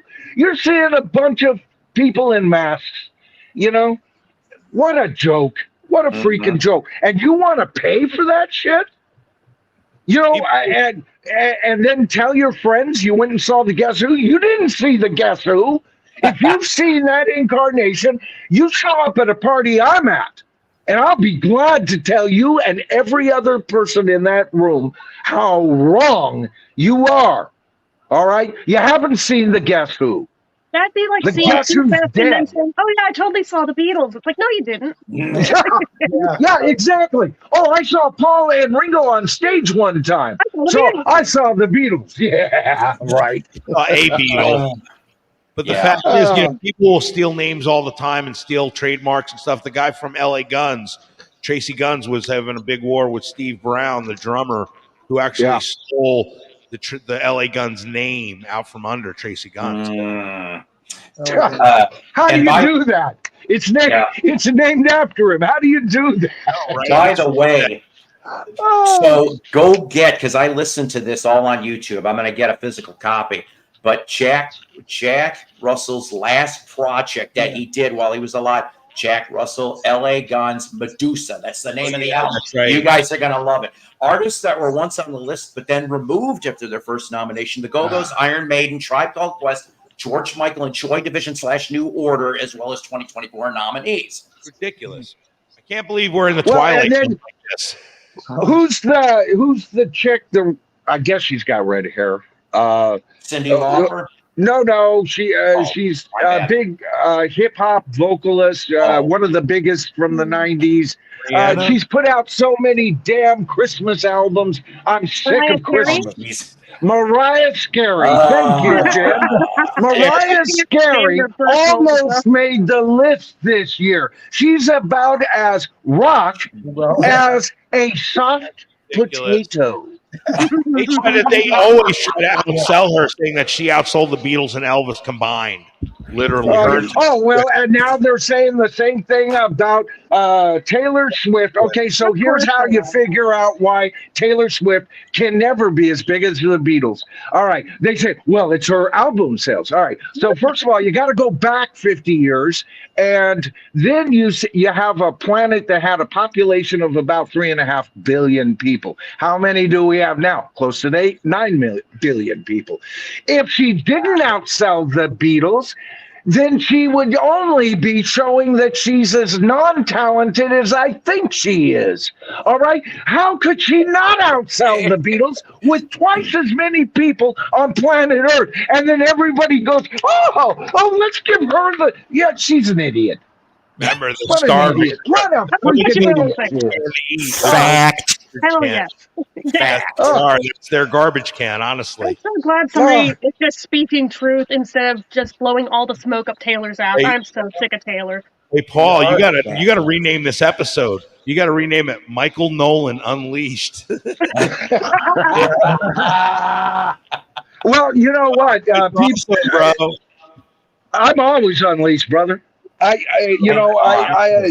just say what's on my mind. Too many people are afraid of doing that, especially when you've got. Why no one likes me that much. No, you've got a lot of people who, they've got to lock in on what is etiquette, and people who claim there's a certain group of people on the internet that are educated, and the other half of us aren't. Why isn't Badfinger in? Badfinger. Why aren't they in? Yeah, no kid. Bad Company. Yeah, no shit. Yeah. Bad Company. Free. I mean, come on, guys. Yeah, the list is never ending. I did a video, and I could have added another 200 video artists. I did a video about a year ago on 100 artists not in the Rock and Roll Hall of Fame. If you played it today, with the exception, I think Peter Frampton was on it, so he's coming in this year. 3 artists are omitted. 99% of them, and this is a year and a half, maybe even 2 years ago, I did this video. I'm trying to remember, but 99% of them are still not in the Rock and Roll Hall of Fame. You know, and Motorhead needs in. Yeah, they aren't in, I don't think. I think they're eligible, but they're not in. I'm telling you. Who's that, Jen? Motorhead. Motorhead. Yeah, no, I don't think they're in. But No, I Michael is just on checked. such point. As of 2020, they're not. They didn't have enough votes. Yeah. I mean, Michael, I mean, thank you for doing this, but you're right on point, though. I mean, this is what a majority of music lovers, we feel. The jackasses that run the Rock and Roll Hall of Shame, they're the rich minority. We're the ones that bought all the damn things. We're the ones that went to the concerts. We're the ones that went and got the tour shirts and the autographs and everything else. And we fan clubs, we love the people we love. And they go to us. This is what they do to us. Right. It's like they probably don't even own a record anymore. Honestly, they probably don't even own. I've got to wonder because you think I get it here? I get it on my channel. And that's my whole channel is I don't claim to know the whole truth. I just give my opinion, and then the opinion of the channel morphs with the comments. And I get it all the time. Every time I do a Rock and Roll Hall of Fame video, somebody goes, "Get over it, Michael. It's just a TV show. Besides, they should just name it the Music Hall of Fame."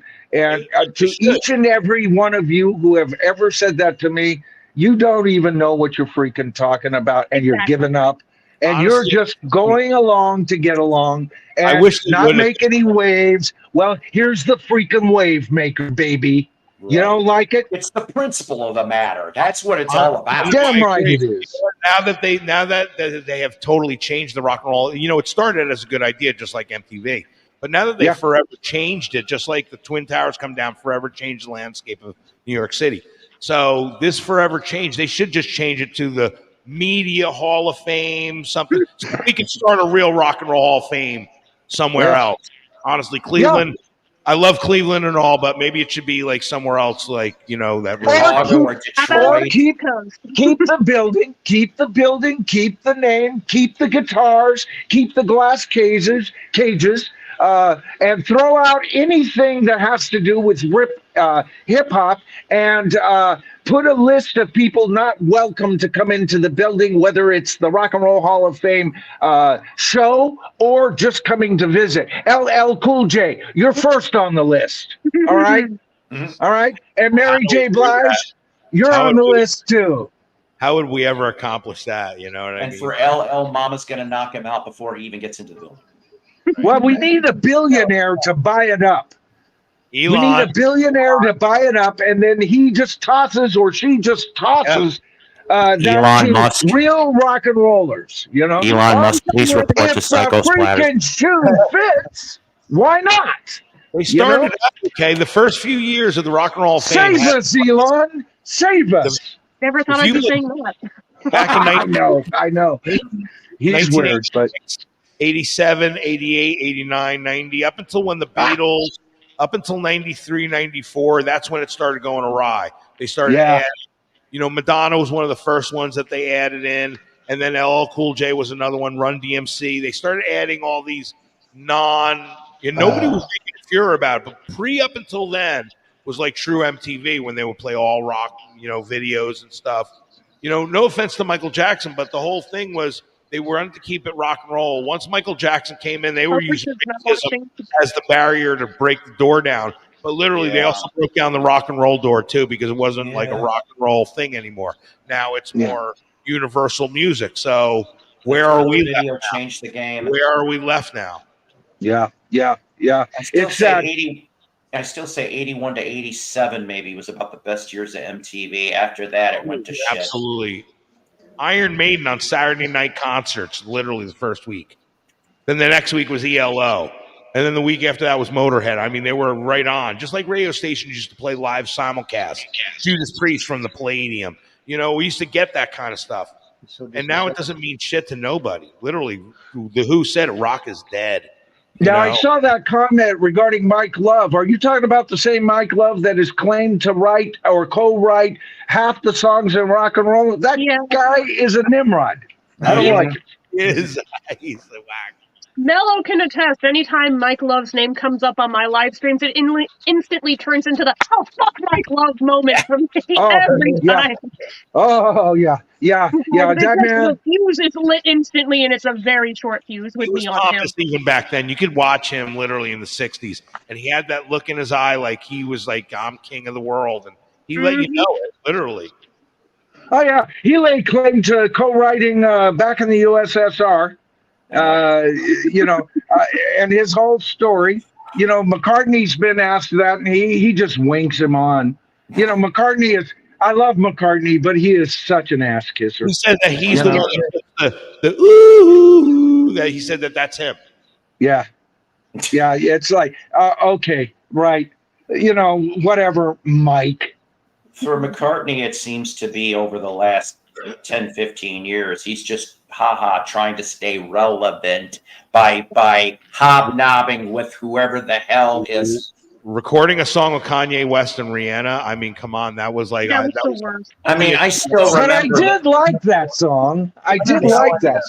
I thought it was funny when social media went off and goes, "Look, Kanye discovered a new," and I'm like, "You people are idiots." Why are you so stupid? But you know what? He did the song with Nirvana, which I'm not a fan of, the Cut Me Some Slack song. I'm really not a fan of that song. But then he hangs out with a guy like Beck, who's very creative and very amazingly would fit with Paul McCartney almost. And why wouldn't he do something with a guy like him instead and do something artistic? And you should be trying to top yourself. For me, any of my original music, I want to go for the brass ring and try to be better than the Beatles. You don't get that attitude anymore. Really yeah, exactly. Paul himself, not even from Paul himself. Yeah, I agree. It's a shame because you know what? You should be striving, just like Olympics try to strive for the gold, medal. You should be trying to go for the best, and that's what they used to do. ELO claimed to be the modern day Beatles, and that's why their music was so good because they tried to topple what the Beatles even did. You know what I mean? And that's what fans would strive for. And now it's just like now with AI, everyone's going to get just so friggin' lazy. They're not going to put the creativity. They're not going to have the happy accidents that writers would find when they're writing stuff and just happenstance. They don't even put musicians anymore. You have a lot of guys like myself stuck somewhere, and now we have only these tools. I don't have a full band right at the moment, so it's like, all right, I'm going to mess with this. Maybe I'm going to create something really good with it.